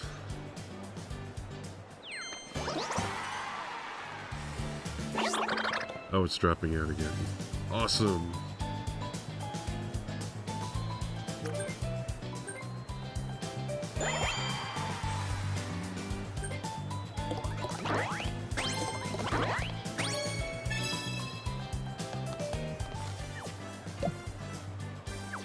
I don't know, like, what is taking up so much of my internet? Is it just Spectrum being bad?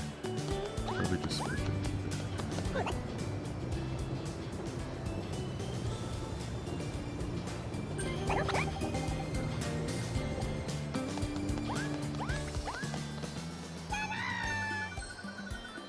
Because I have OBS open, it's dropping so many frames right now.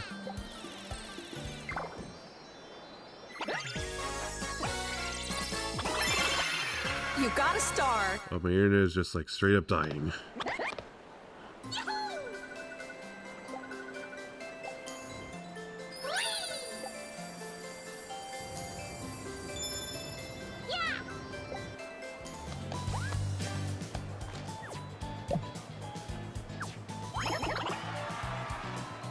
Come on, Spectrum, get your act together.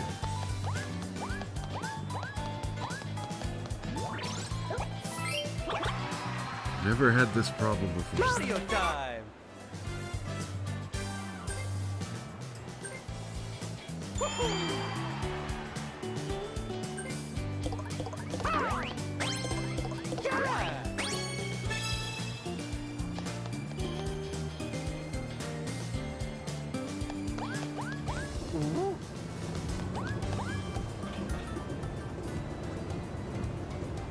Well, all I can say is that apologies for all the buffering. It's not my fault I'm stuck with the world's shittiest ISP. Minigame. I'm going to hope it comes back at some point.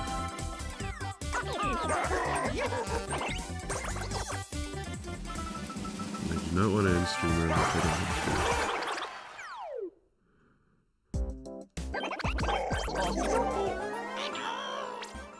Start. Round 1.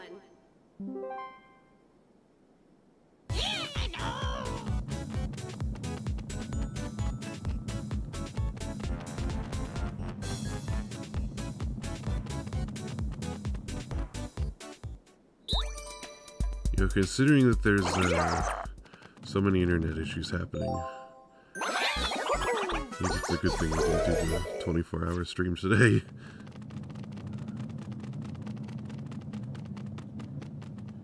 Round 2.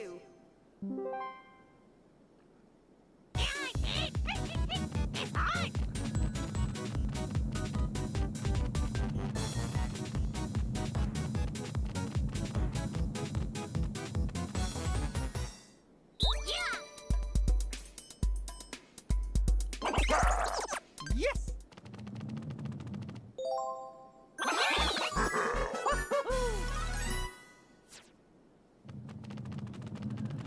Yeah, I think Spectrum is just having a day, Final round. as it normally does. Like, I'm connected to the Ethernet, so I don't think it's that. I think Spectrum is just being a whiny little baby, as it likes to do. God, I cannot stand those people.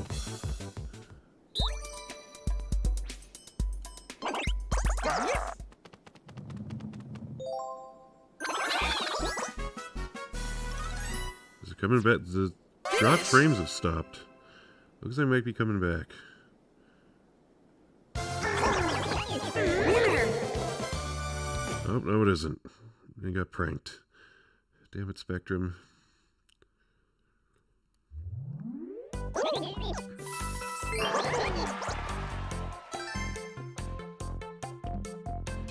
And it's dropping out again. New turn. God damn it.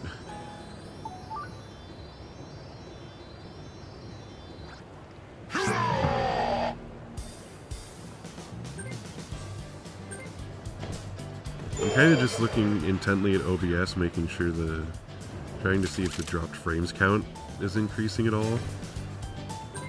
Because if that stops increasing, that means it's currently working.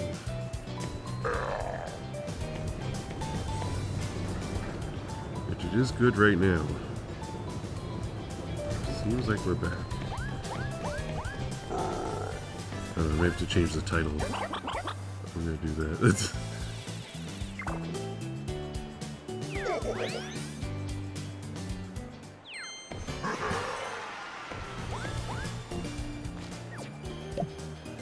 There we go, gotta change the title. Because if my internet goes out and I can't be bothered, then I will end stream like it. Hi, Mark. Been looking for... Sorry about all the lag. Yeah, you came in at a bad time. Because you came in as my internet decided to completely lose it. It seems like it is currently back. Hoping it stays that way.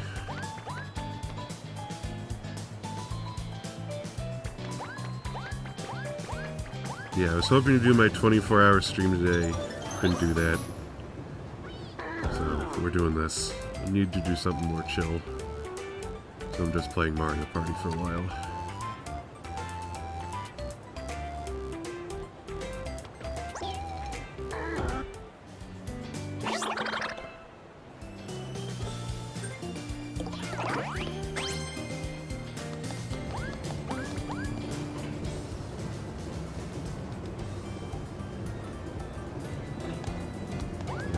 My internet was only having issues for about 10 minutes, and it seems like you were looking for that entire time.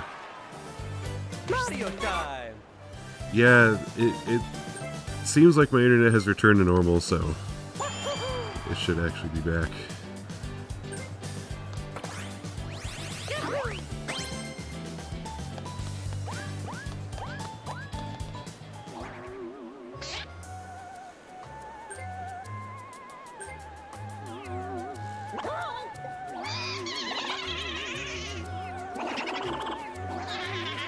See, what you're seeing right now is what it's supposed to look like.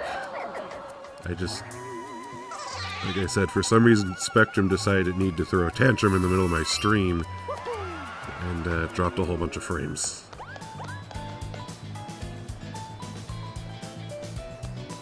Which is why I will be looking into getting a new internet provider. Because I do not want to deal with Spectrum anymore. I cannot stand them. I got so upset at them the other night when I saw that they raised my price. Because, like, their service has been getting worse and worse. And yet they still have the audacity to charge me an extra $2 a month. And for what?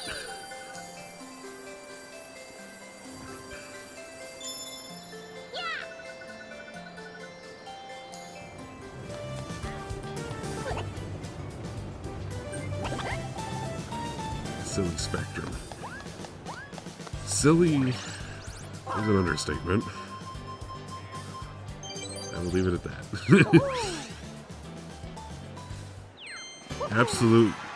My personal absolute least favorite country. Absolute least favorite company ever.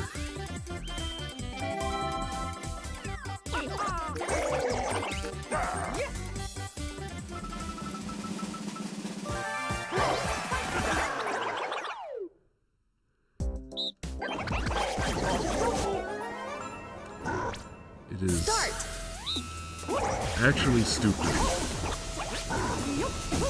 Just how much nonsense. Finish. But anyway, pay more, get less. Yup. To be fair, though, like, what company isn't like that in 2026? I feel like there's a lot of companies who are. That is their new philosophy. New turn.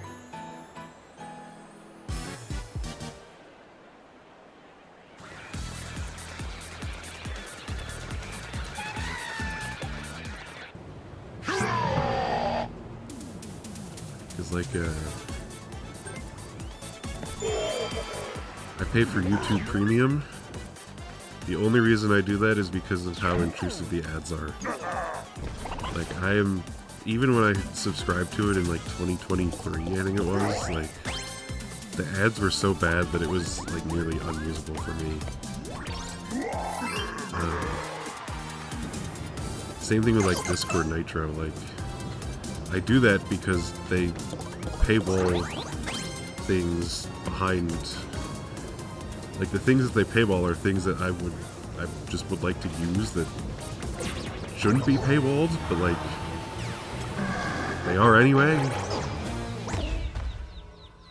Same with Nintendo Switch Online. Like, the fact that I have to pay $50 a year in order to play games online. I guess it's not.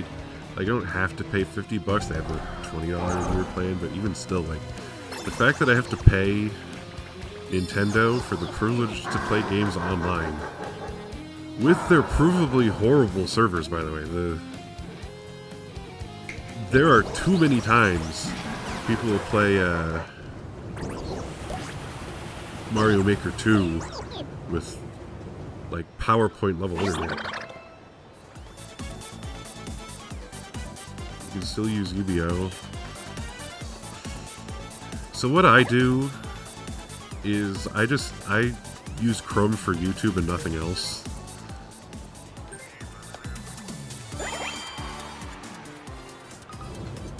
Mostly just because, like, I can't really be bothered to change web browsers.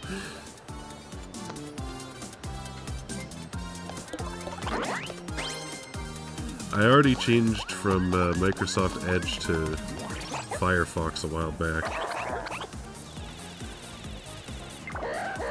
But once I got this new computer, like, I just immediately downloaded Firefox. YouTube and email. That's fair, like, Mario time. that's probably what I could do, but, like, I don't know. I've kind of just grown accustomed to the YouTube Premium experience of never having to worry about ads anywhere.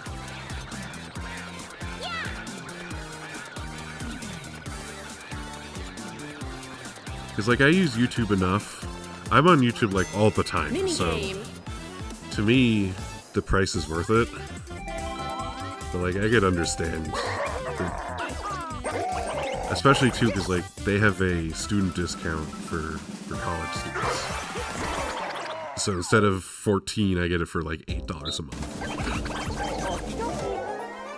Like, I can totally understand the $14 a month not being worth it for someone who does not use YouTube nearly as much as I do.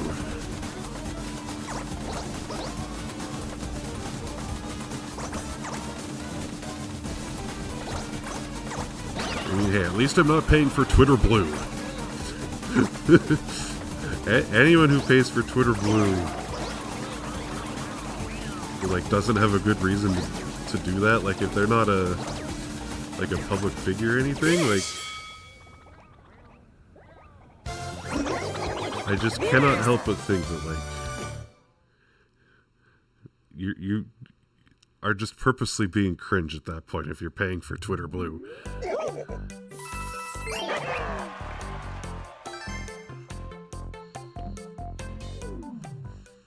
New turn.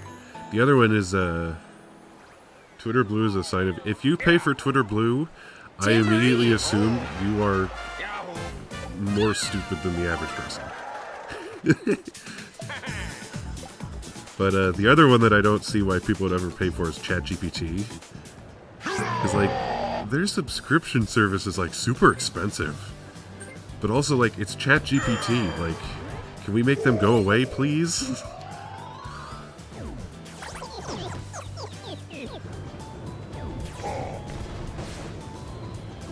Like, I'm a little torn because, like, part of me does think it would be funny to just use ChatGPT for, like, absolute vapid nonsense.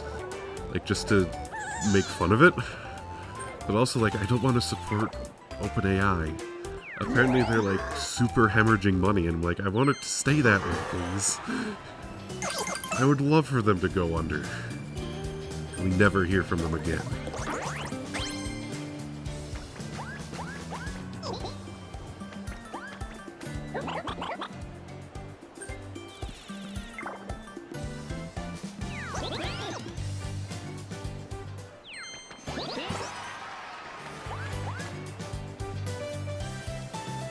Yeah, there was a period where I liked doing stupid things on there, but, like, we're at a point where, like, I feel like I just cannot use anything, like, at least going out of my way. Like, getting an AI summary on Google search or YouTube or something, like, that's something I can't really help.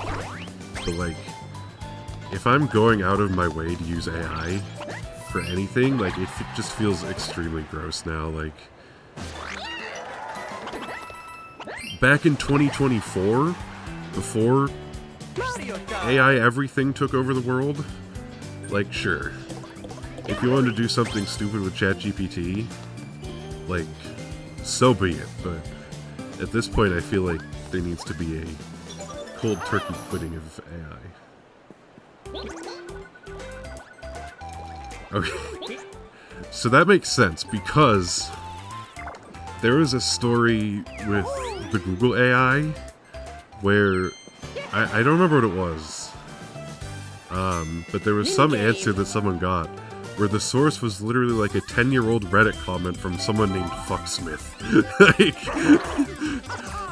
that's what you're taking as your credible sources, Gemini, or whatever.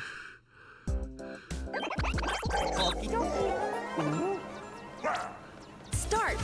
Round Like, I one. remember when Google's AI summaries were initially coming out, like, they cited random Reddit comments, they cited The Onion. Even just yesterday, I was looking up something for some Wii troubleshooting I was doing, and the AI summary was just wrong. It was straight up wrong. Like, it was verifiably wrong, because I have made mods exactly like the ones I was looking up. And that's not what it is. Like, it brought in Wii Sports Club, and that's not even related.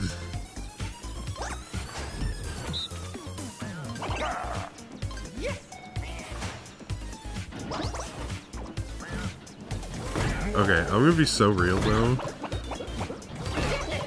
I would love to see more people. Finish. Like, I feel like the short-term effects of this would not be very good. So, Winners. like, you would have to approach it with caution. Caution? I feel like I just smashed together the words conscience and caution, but you would have to approach this with caution. But I would love to see what would happen if people gave AI New turn. just purposely wrong answers, so much so to the point that, like, if you asked it a question, like, you could just, anyone could just blatantly see that it was wrong.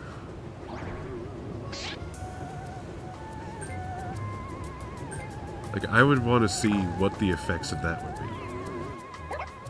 Like, I think that you'd have to approach it with caution, because, like, there are definitely, like, provable cases of people of, like, AI psychosis. Like, AI-induced psychosis, but, like, I still just want to see, like, what would happen? How many people would stop using AI if they could tell that the answers they were being given are just patently wrong?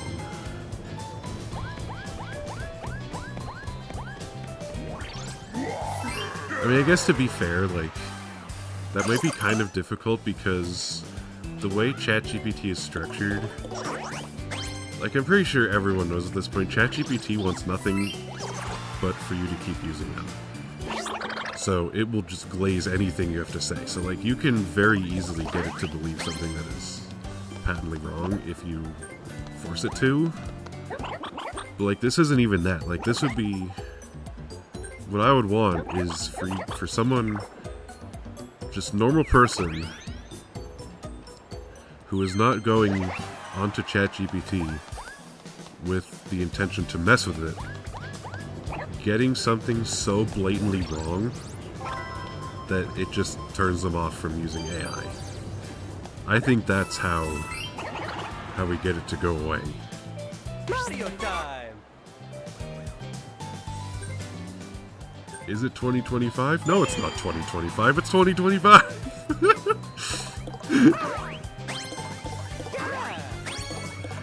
God, I love that one.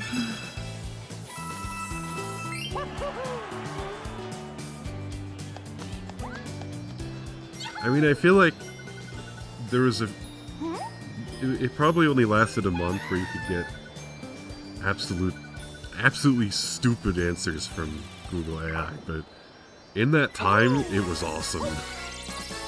Hello, Pit. You got a star. Good luck on whatever stuff you have to do. Hopefully it is not extremely tedious and annoying. Still appreciate you dropping by nonetheless.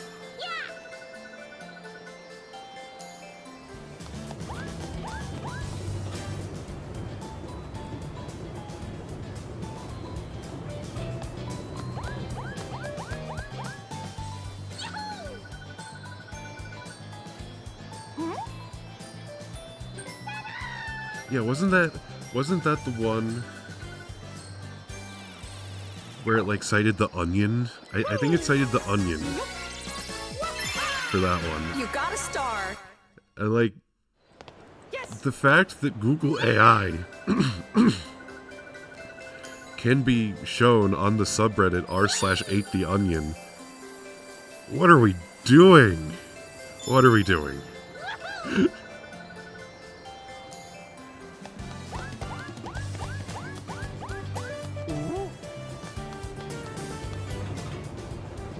Like, the other one I remember was, like, it suggested putting glue on a pizza, and it said doctors recommended that pregnant women smoke 2 to 3 cigarettes a day. It's like, why are we still here? What are we doing?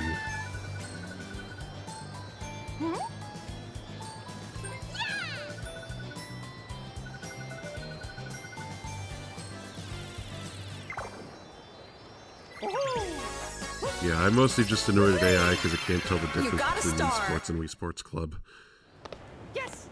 No, it's Wii Sports Resort and Wii Sports Club. It conflated them so bad last night when I was looking something up.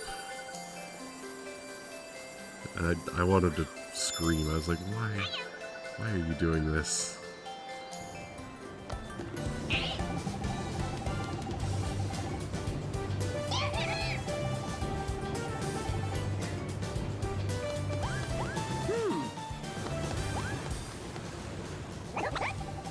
I still really want to make, I think I mentioned this earlier, but like, I still really want to make a video essay about why exactly AI writing feels so gross. Because like, reading AI writing, there's just this uncanny nature to it that feels really bad. It's like anything made by AI is like Uncanny Valley type nonsense. But writing in particular, like last week, I think it was last week, whenever it was, but I watched a VOD of a live reading of a totally AI-generated novel, and it was just, the whole time, I really wanted to,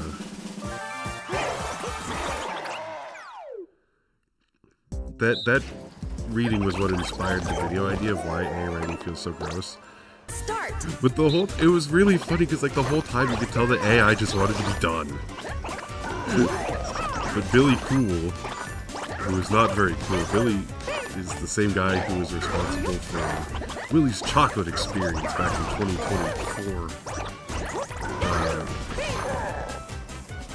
Has AI generated a whole bunch of novels. And I imagine all of them are garbage. But I've never seen a novel spend more than half of itself in the epilogue phase. Like, the AI kept trying to finish, and then it just wouldn't. Billy wouldn't let it.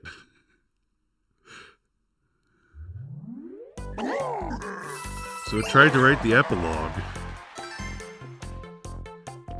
And then it kept writing... It kept adding more stakes to the epilogue, because Billy needed to inflate the page count. We don't even need to talk about Grok. I am so glad that people are memeing on the Grok is this real. Because like, I really think that the more people meme...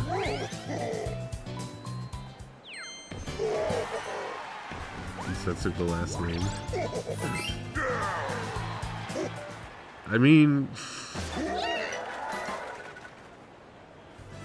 fair, but also like, his last name is so easy to make fun of.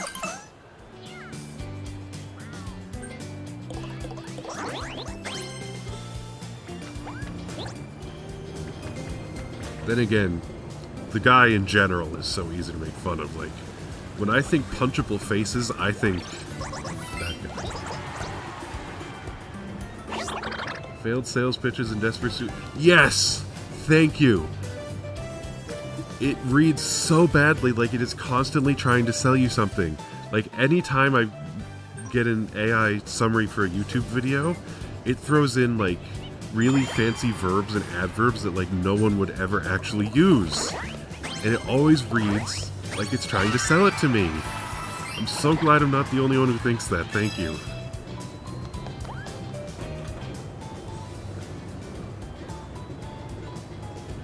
I will say though, like, my description in terms of like filling in the word count, like, yes, it absolutely does do that. But, like, it's not trying to write an essay as much as it's trying to write a summary.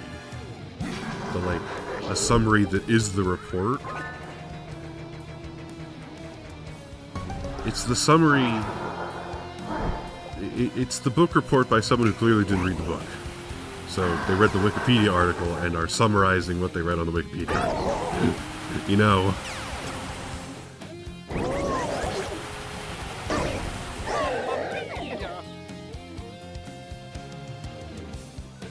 Because, like, I am very guilty myself of needing to reach a page count on an essay that the idea was a little bit doomed from the start. Because, like, that happens to everyone, but, like, AI writing is the one where you can clearly tell they did not read the book. Ida minigame.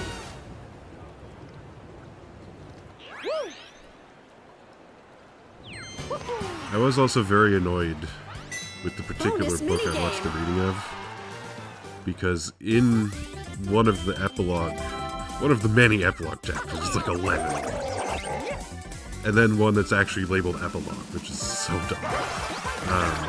But in one of the epilogue chapters, the AI decided to introduce a character named Liam, which really bugged me, because that is the name of the main character's older brother or one of her older brothers in the novel I'm working on right now.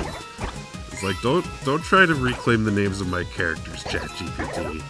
You don't get to do that.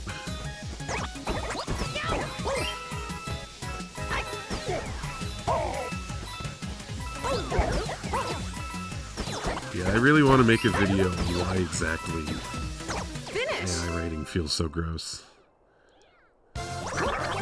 Yes, it's still more. At least you're using your brain. Like, ChatGPT is the using ChatGPT for anything is the derogatory equivalent of no thoughts, head empty.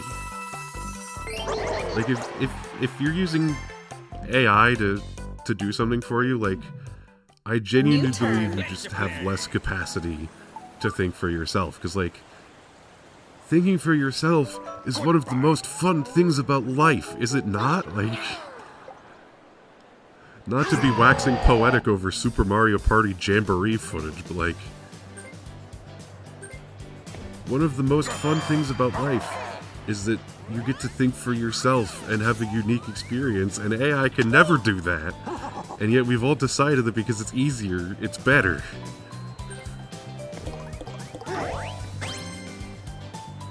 Look, all I'm gonna say is that I think this was a justified crash out.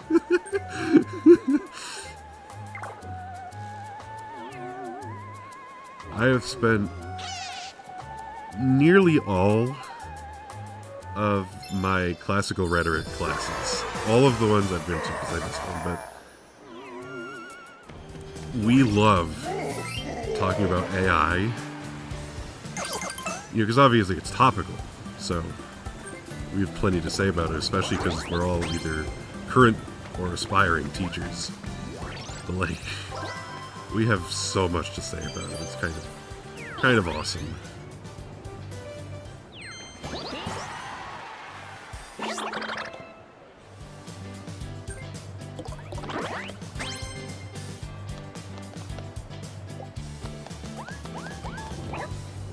Yeah, I could go on for ages about how much I cannot stand AI.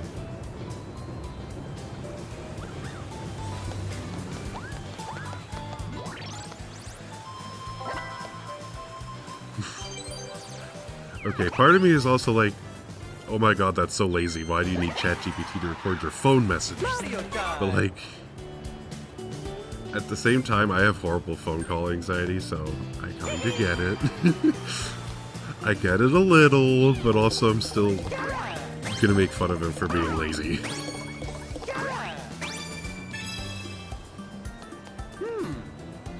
Like, even I could do that right now. I could literally just say, like, I'm speaking into a microphone. I could put on I don't really have an office voice, but I could put one on. And I could just say, hello, you've reached Jasper. I'm currently away from my desk, but if you leave your name and number, I will get back to you as soon as possible. I did that right now. Okay, he still recorded himself, but okay. Now I rescind my defense. Defense rescinded. If he needed it just to write the words to say, like, has he not heard that himself You got a star. like a million times? Yes. Have you never gotten the "you've reached blank"? Please leave a message after the beep. Has he never heard that?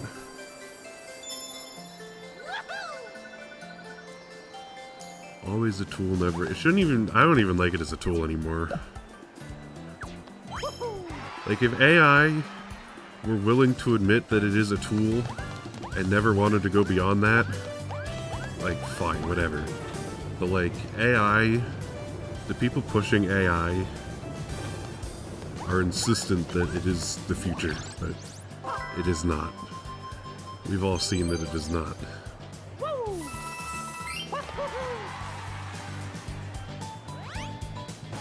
Oh. He started typing it and then stopped. It's like 3 sentences.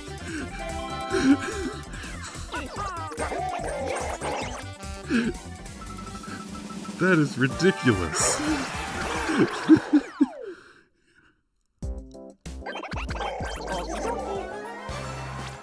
Start. Round 1. I'm out here on page like 130 of a novel. And this guy can't even write 3 sentences? To record a phone message? Bro. Cringe. Round 2.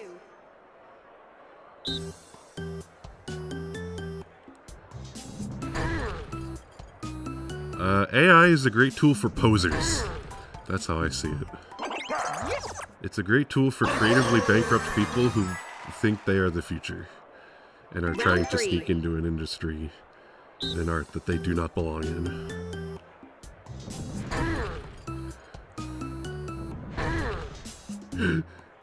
Very cringe. That is my favorite message I've ever seen in my chat. Holy. Round 4. Just out of context in all caps, very cringe. I love it.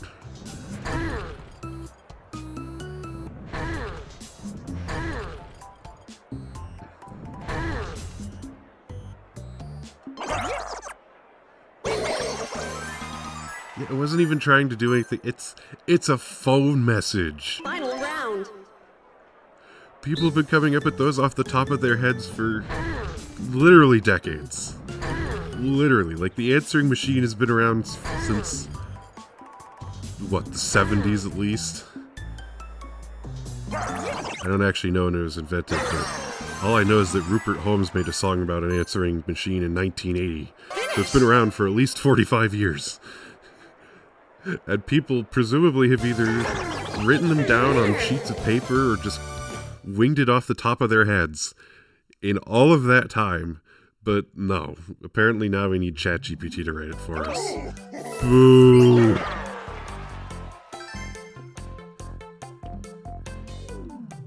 Yeah, 1982. We're talking nearly half a century people have been using answering machines.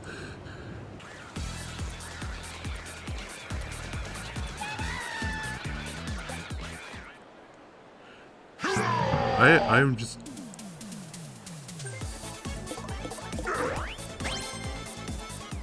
I'm stunned at how absolutely lazy that is.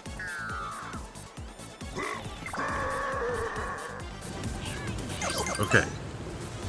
So, I do like, is this AI generated? I've thrown that at some Mario Maker levels recently, because they feel like they were not made by real people, but the thing about that is that, like, I always get paranoid that, like, I'll accidentally throw it at something that isn't, but to be fair to Highguard, like, that was made by a big corporation. Like, if it's by big corporations, I think any insults are on the table, but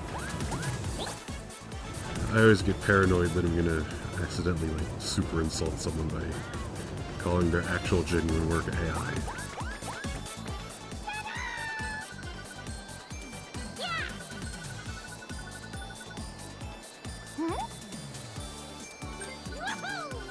But if we're insulting things made by big companies,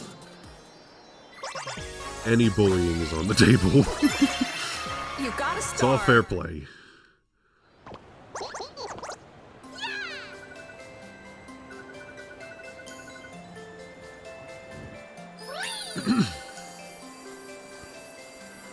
I should have gotten a drink, but I'm on turn 25. I can survive.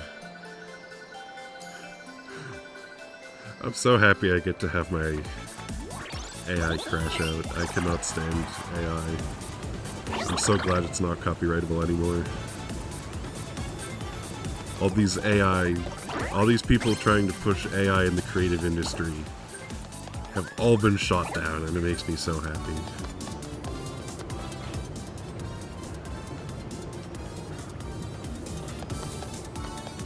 if you're gonna push theft, like that's what I was saying earlier. Like it was like 2 hours ago at this point, but I was saying earlier that now that AI cannot be copyrighted, AI work cannot be copyrighted. I want to go on some social media site, and if people are posting like clearly AI generated slop, like sorry Microslop, but I'm going to keep calling you that, but if people are posting clearly AI generated slop, like there is nothing stopping you from there's nothing stopping you from downloading it like an NFT and posting it like Minigame. cool artwork. Here's the artwork I made, and it's just the same picture. You can just do that. And I'm all for it. Yeah, of course, big companies always blame the public. They refuse to ever say, yeah, we made a subpar product. So, Start. blaming public backlash is not even surprising to me anymore. Companies are just all so egotistical now. I mean, as if they weren't before. Yeah, the only people that I feel bad for are the ones, the actual little guys. I do not feel bad for Tencent. Like, it's Tencent. They're like one of the biggest companies. They own everything. Finish. Like, there's some companies, some of these Chinese companies, like, you know, Tencent, NetEase, ByteDance, like, if they're going to try to get me to feel bad for them, any big company is like this, but they're just the ones that I think of. If they're going to try to get me to feel bad for them, they'd better have, like, a damn good reason to do it. Because in most cases, I'm not going to. Home stretch.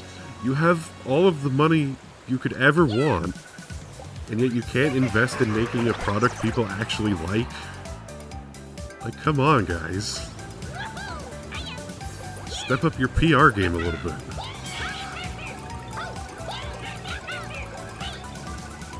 These are the oldest tricks in the book, and we all see through them.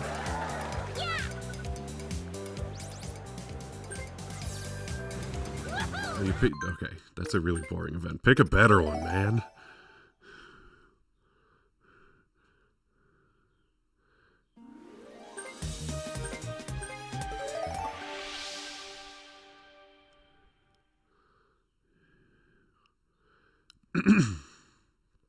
Only 5 turns left. Home stretch. I feel like there has to be something in the air going on at all these big companies, because they all just keep doing the worst things.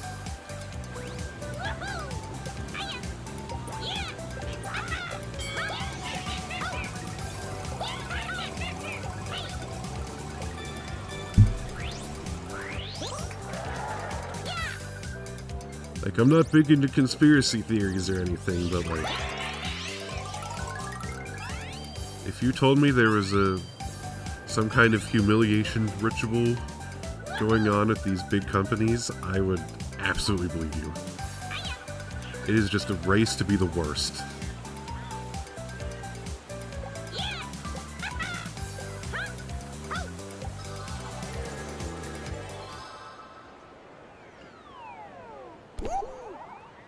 Jamboree. Kind of wonder who's winning the race to be the worst right now. As much as I use YouTube all the time and pay for YouTube Premium, they're definitely up there. Roblox is definitely up there.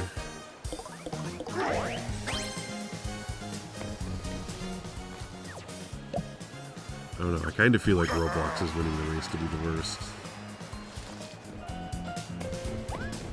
Because, like, a lot of the other companies are just like, yeah, we hate all of our consumers and we're going to make all of everything worse. You get, like, actual crime involved with what Roblox has been up to lately. I mean, my least favorite company is still Spectrum. Cannot stand them at all. They will, I will very gladly crash out at them any day. But, like, in terms of the objective worst company right now, I feel like Roblox is up there.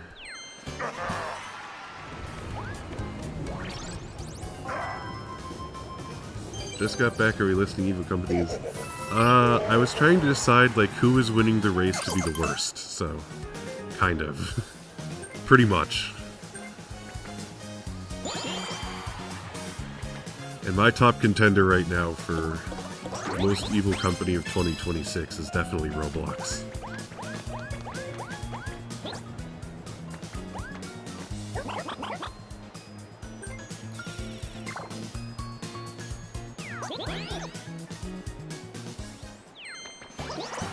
Twitter as of October 7th, 2022. Yeah, I mean, Twitter is just kind of... The reason I don't really consider them in my list of evil companies is, like, obviously, yes, Twitter is really bad, and, the muskening only made it worse, but...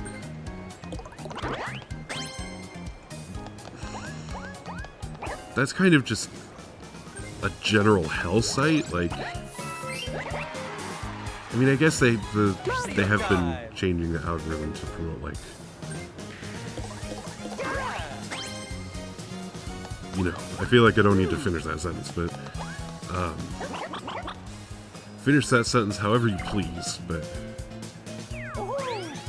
My top pick is still Roblox. Because, like, protecting creeps... Like, provably protecting creeps is... You didn't just cross the line, you Minigame. lit the line on fire and then jumped all over its corpse.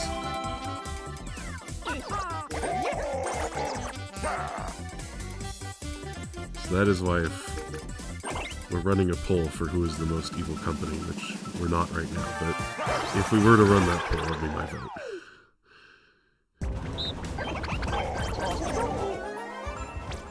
Start.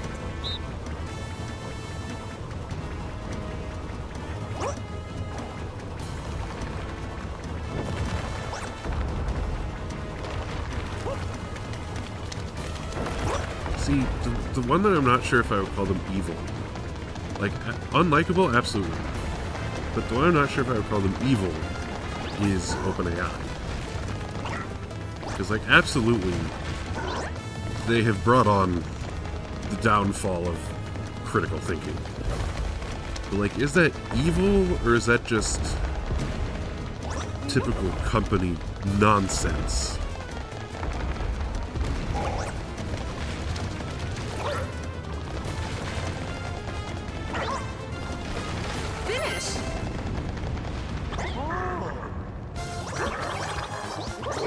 I wrote that for him for his birthday.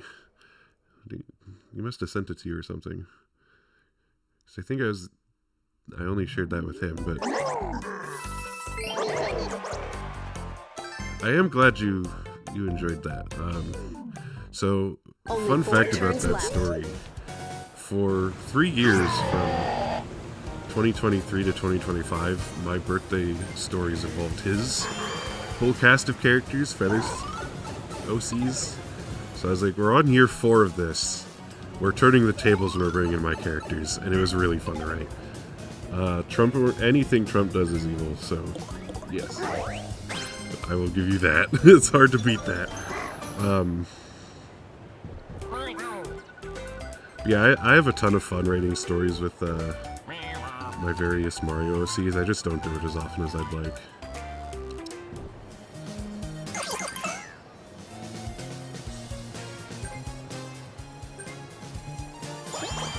So glad we're getting to only 3 more full turns left, and then I can get up and go to the bathroom and get a drink.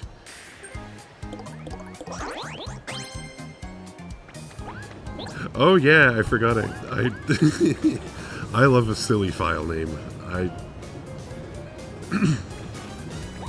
A lot of the more fun, like if I'm not working, even if it's something for school, like I remember my final paper for my senior seminar. Which, by the way, senior seminar is advertised as the culmination of the entire English major at my school. The final paper I had for that, I submitted it with the file name, "This is the big one and it's real big." I do not take my file name seriously at all. I just think that's more fun.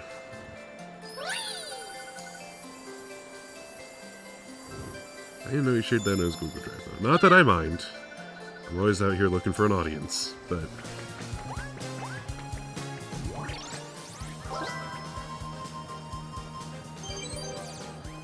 yeah, if you saw some of the file names that I haven't shared...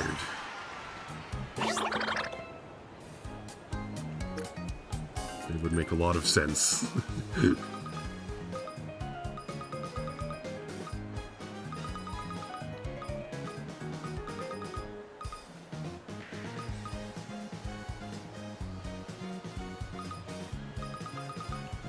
Where am I going?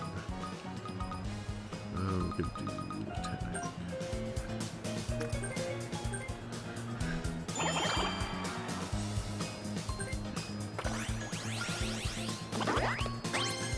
So, combining both the both sides of my world here, I really want to write like a literary theory book on furries, therians, and otherkins. Because like animal studies have been around for a long time, but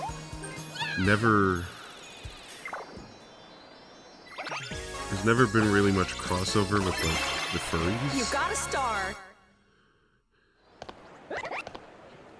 I've always thought it would be interesting to be, if I could get my my theory book, literary theory book on that realm of animal studies.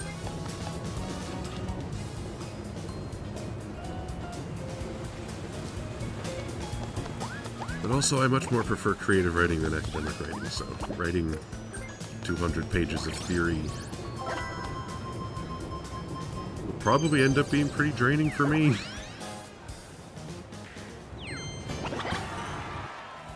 Mario time! I kind of just want to be the one to say I did it.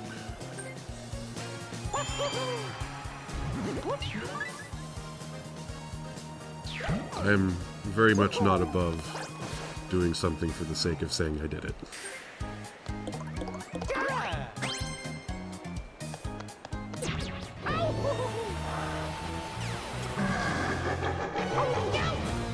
Oh no! Plenty of quirky Gmod parody videos. I can see that. That makes sense.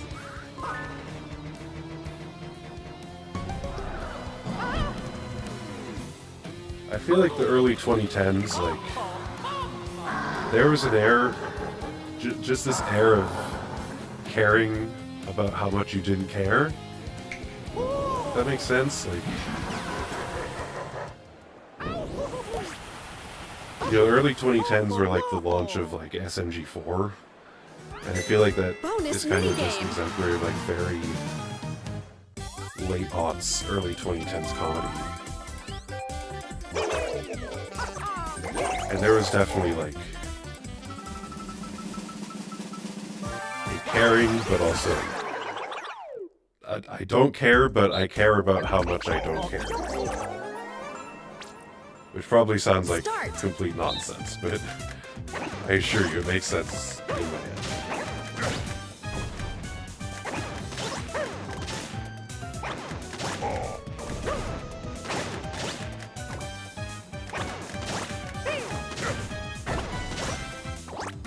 Finish. It's like I feel like the whole 2008. I guess that makes sense, but like I associate SMG4 as being very early 2010s.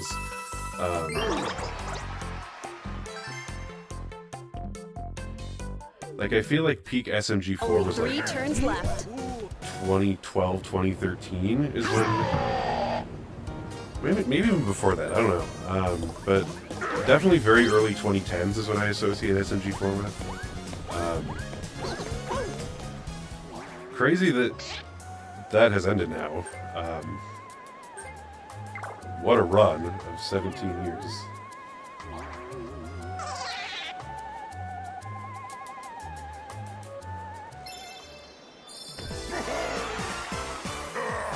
But I guess, considering that he is now involved with much bigger fish that he is currently frying, I guess it makes sense that you would bring SMG4 to play.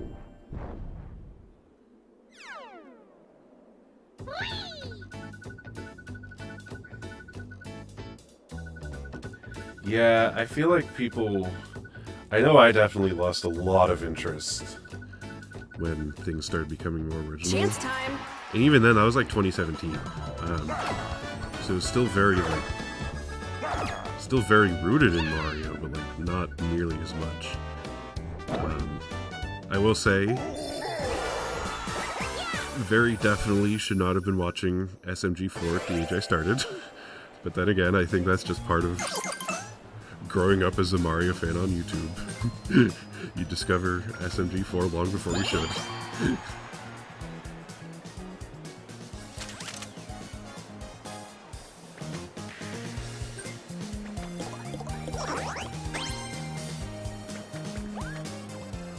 I definitely have a kind of negative tie to him now for something that happened in my life in 2018, of which I will not go into much more detail.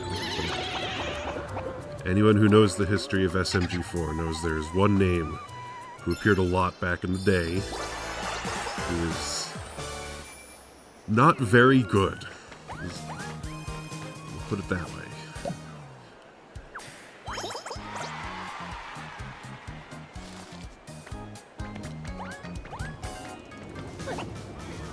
Yeah, late aughts, early 2010s humor was very, like that was, I feel like the beginning of YouTube into like maybe the early 2010s from what I know. Because I didn't become like a super active YouTube watcher until around 2016, end of 2016 probably.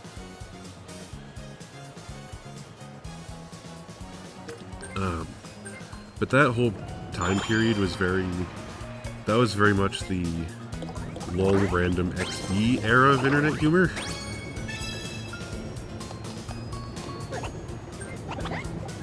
Which kind of correlates to the popularity of YouTube poops around that time, so I guess that makes sense. Yeah.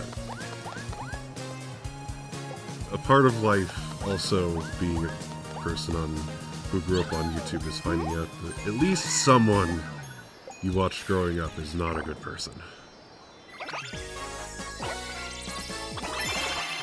You got a star. Like, I feel like that's just part of the experience, unfortunately, but if it teaches more people internet safety,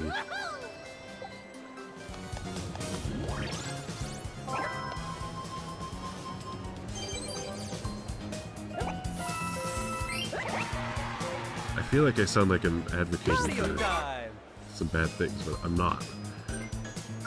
It's just part of the experience, and it taught a lot of us internet safety. That's what I mean. There were plenty of us who learned stranger danger from running into some unsavory people on the internet. Several of whom also happen to be famous.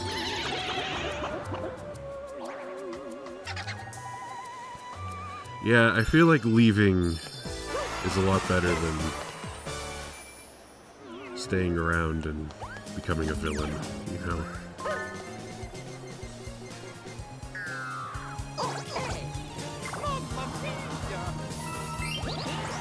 You know, there are a lot of people I can think of who retire, like, people who retire when they know it's their time, mainly looking at Matt, Pat, and Tom Scott here, but people who retire when they know it's the best time for them to do that always seem to leave with a better reputation than the ones who are around forever and end up getting into some trouble. Round one.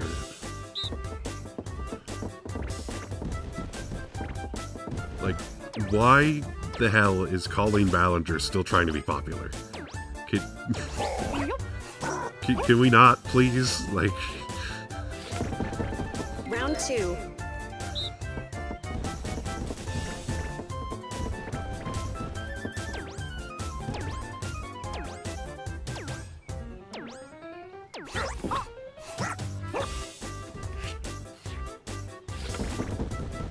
Final round.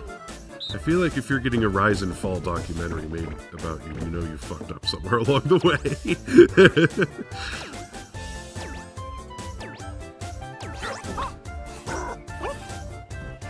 I would love to see the rise and consistent success of Tom Scott, but like, that's not getting as many views, man.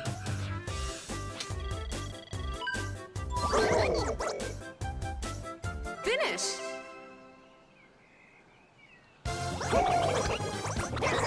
Winners. The clicks are all coming from watching video essayists make fun of unlikable people.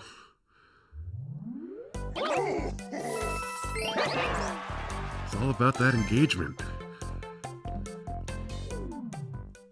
Only 2 turns left. I say as if I'm not also guilty of watching those.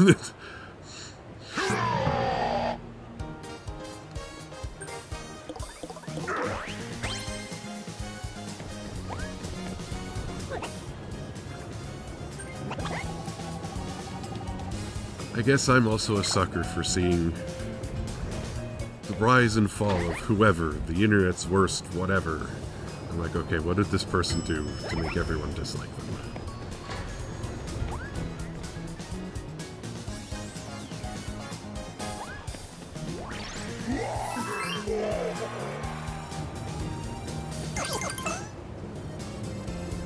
Yeah, I would very much rather a creator just leave on their own terms than be run off the internet because they had some allegations come out.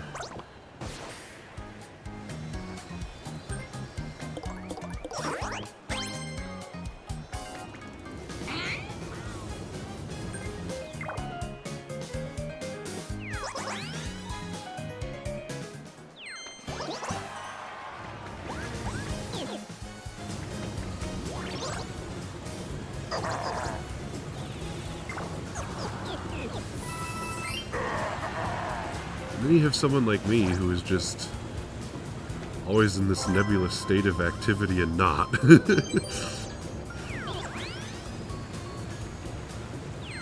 Sometimes I'm active on YouTube, sometimes I'm not. Sometimes I'm active on Blue Sky, sometimes I'm not. Sometimes you feel like a nut, sometimes you don't. My mom loved bringing up that jingle and always lived in my head.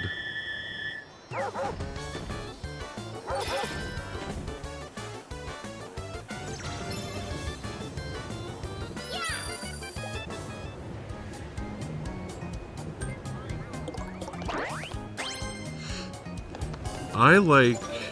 So my form of YouTube poops is not the, like, super chaotic ones. It's the ones where you take a normal thing and then just make them say something really stupid. Brutal Moose is a very good example of that. He loves mincing his own words until they're complete nonsense. That's where I love it.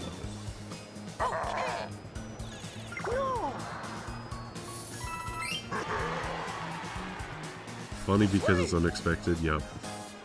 I've fallen victim to that too, but I think the thing too is that like the super chaotic bass boosted ones, like I just find those way too overstimulating, so I think that's why I can never really get into them. But when they're done well, I will always find them funny. Chance time. Like the fact that people managed to make Morshu read the entire Bible just using his normal voice clips, banger. That's some peak internet right there, you know? Come back when you're a little richer.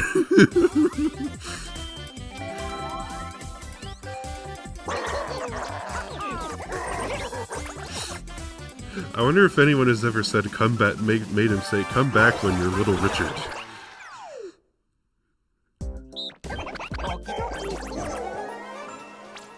Start. Some YouTuber has to have thought of that at least.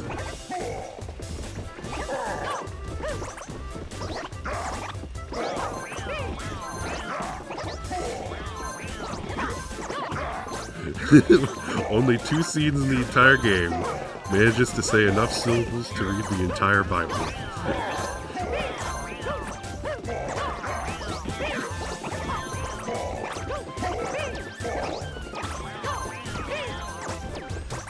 Finish. I don't know what it is. Sometimes you just latch on to one character who says 2 sentences and never does anything else.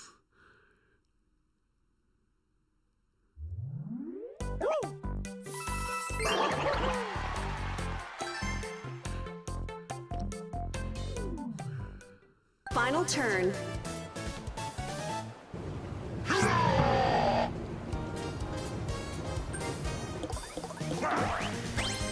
Honestly, though, all those CDI scenes are so iconic.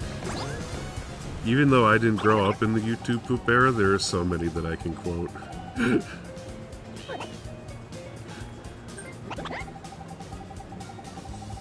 Sure is boring around here. I do not do a good CDI link, but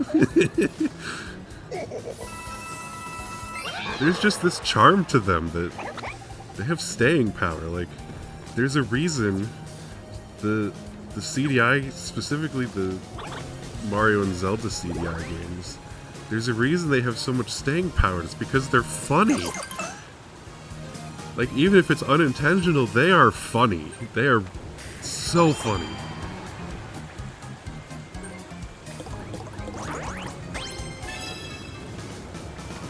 And like, even if something is not very good, if it's funny, I think people will appreciate it. When something is... The worst of the worst is usually just boring.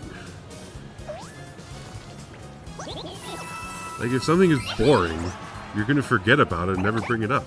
But if something is really bad, but you still enjoy it, like, I already think you won if you enjoyed something. But, like, not everything needs to be 100% on Metacritic to be good.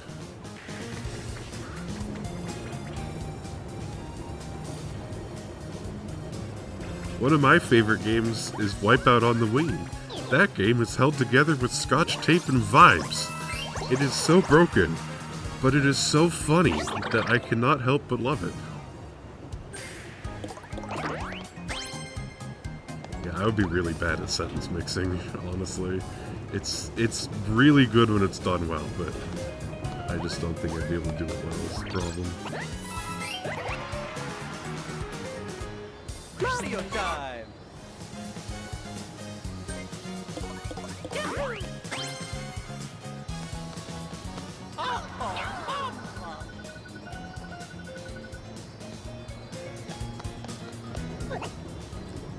Like I was talking about Brutal Moose earlier. To this, the video where he reviewed a bunch of different types of ranch. This is the video. He was reviewing a bunch of different types of ranch dressings. That was the video. But in the video, every time he said the word ranch, he mixed it so it sounded like he's saying rare. And to this day, whenever I'm talking about ranch around someone who would get it, I call it rare. And I imagine it being spelled R-A-A-R. 2, 1, go! Now, to be fair, my brain is kind of broken. I've already figured that out, but...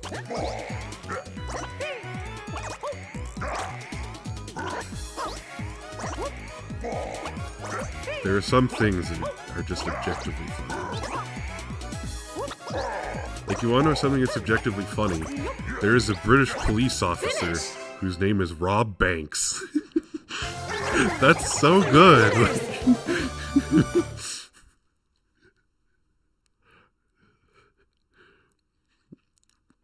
So, I'm not always out here looking for a stand-up comedian. Sometimes I just need... He's a police officer and his name is Rob Banks. That's funny.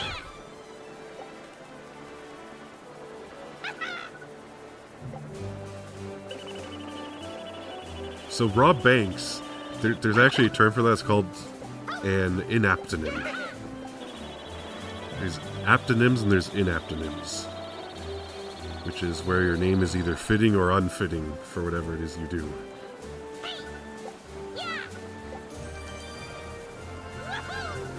It's like I remember seeing a video, there's an ornithologist, a study of birds. There's an ornithologist whose last name is Otter.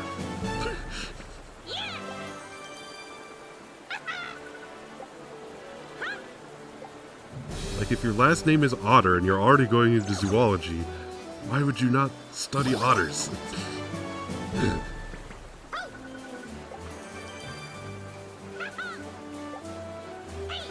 Aptonyms, yep.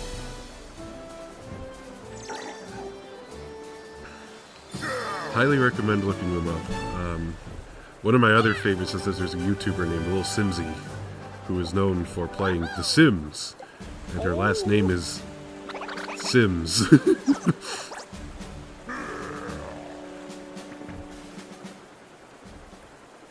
Like, surely she knew what she was doing. Congratulations! Also, yes, I got 4th place. Don't even really care that much today. I've just been having fun talking.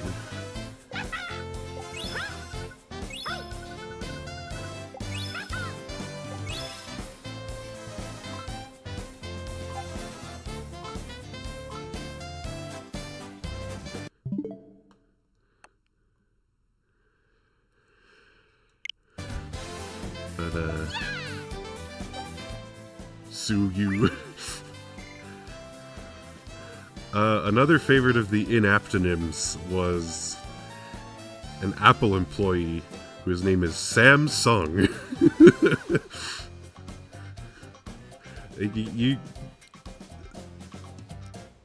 You can make that up, but you can't make up the fact that it is a real thing. I love it so much. It's so good.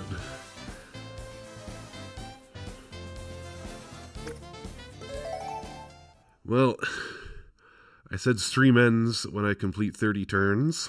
I don't know why I aimed it like that. I have completed 30 turns, so I will be ending stream pretty soon. Please do read more about aptonyms and inaptonyms. They are so funny. But I will do the promised 24-hour stream. Yeah, well, in fiction, you can do more of that, but it's way funnier when it's real people. But anyway, I gotta go to the bathroom. I will do the 24-hour stream as soon as I can. I do have to make some mental preparations for it because it's going to be a big endurance test, but thanks for hanging out. I'm going to go. It was nice to do this today, even if it wasn't what I was planning. And hope you have a good rest of your Saturday. Unless you're in Europe, in which case it's almost Sunday. But I will see you around.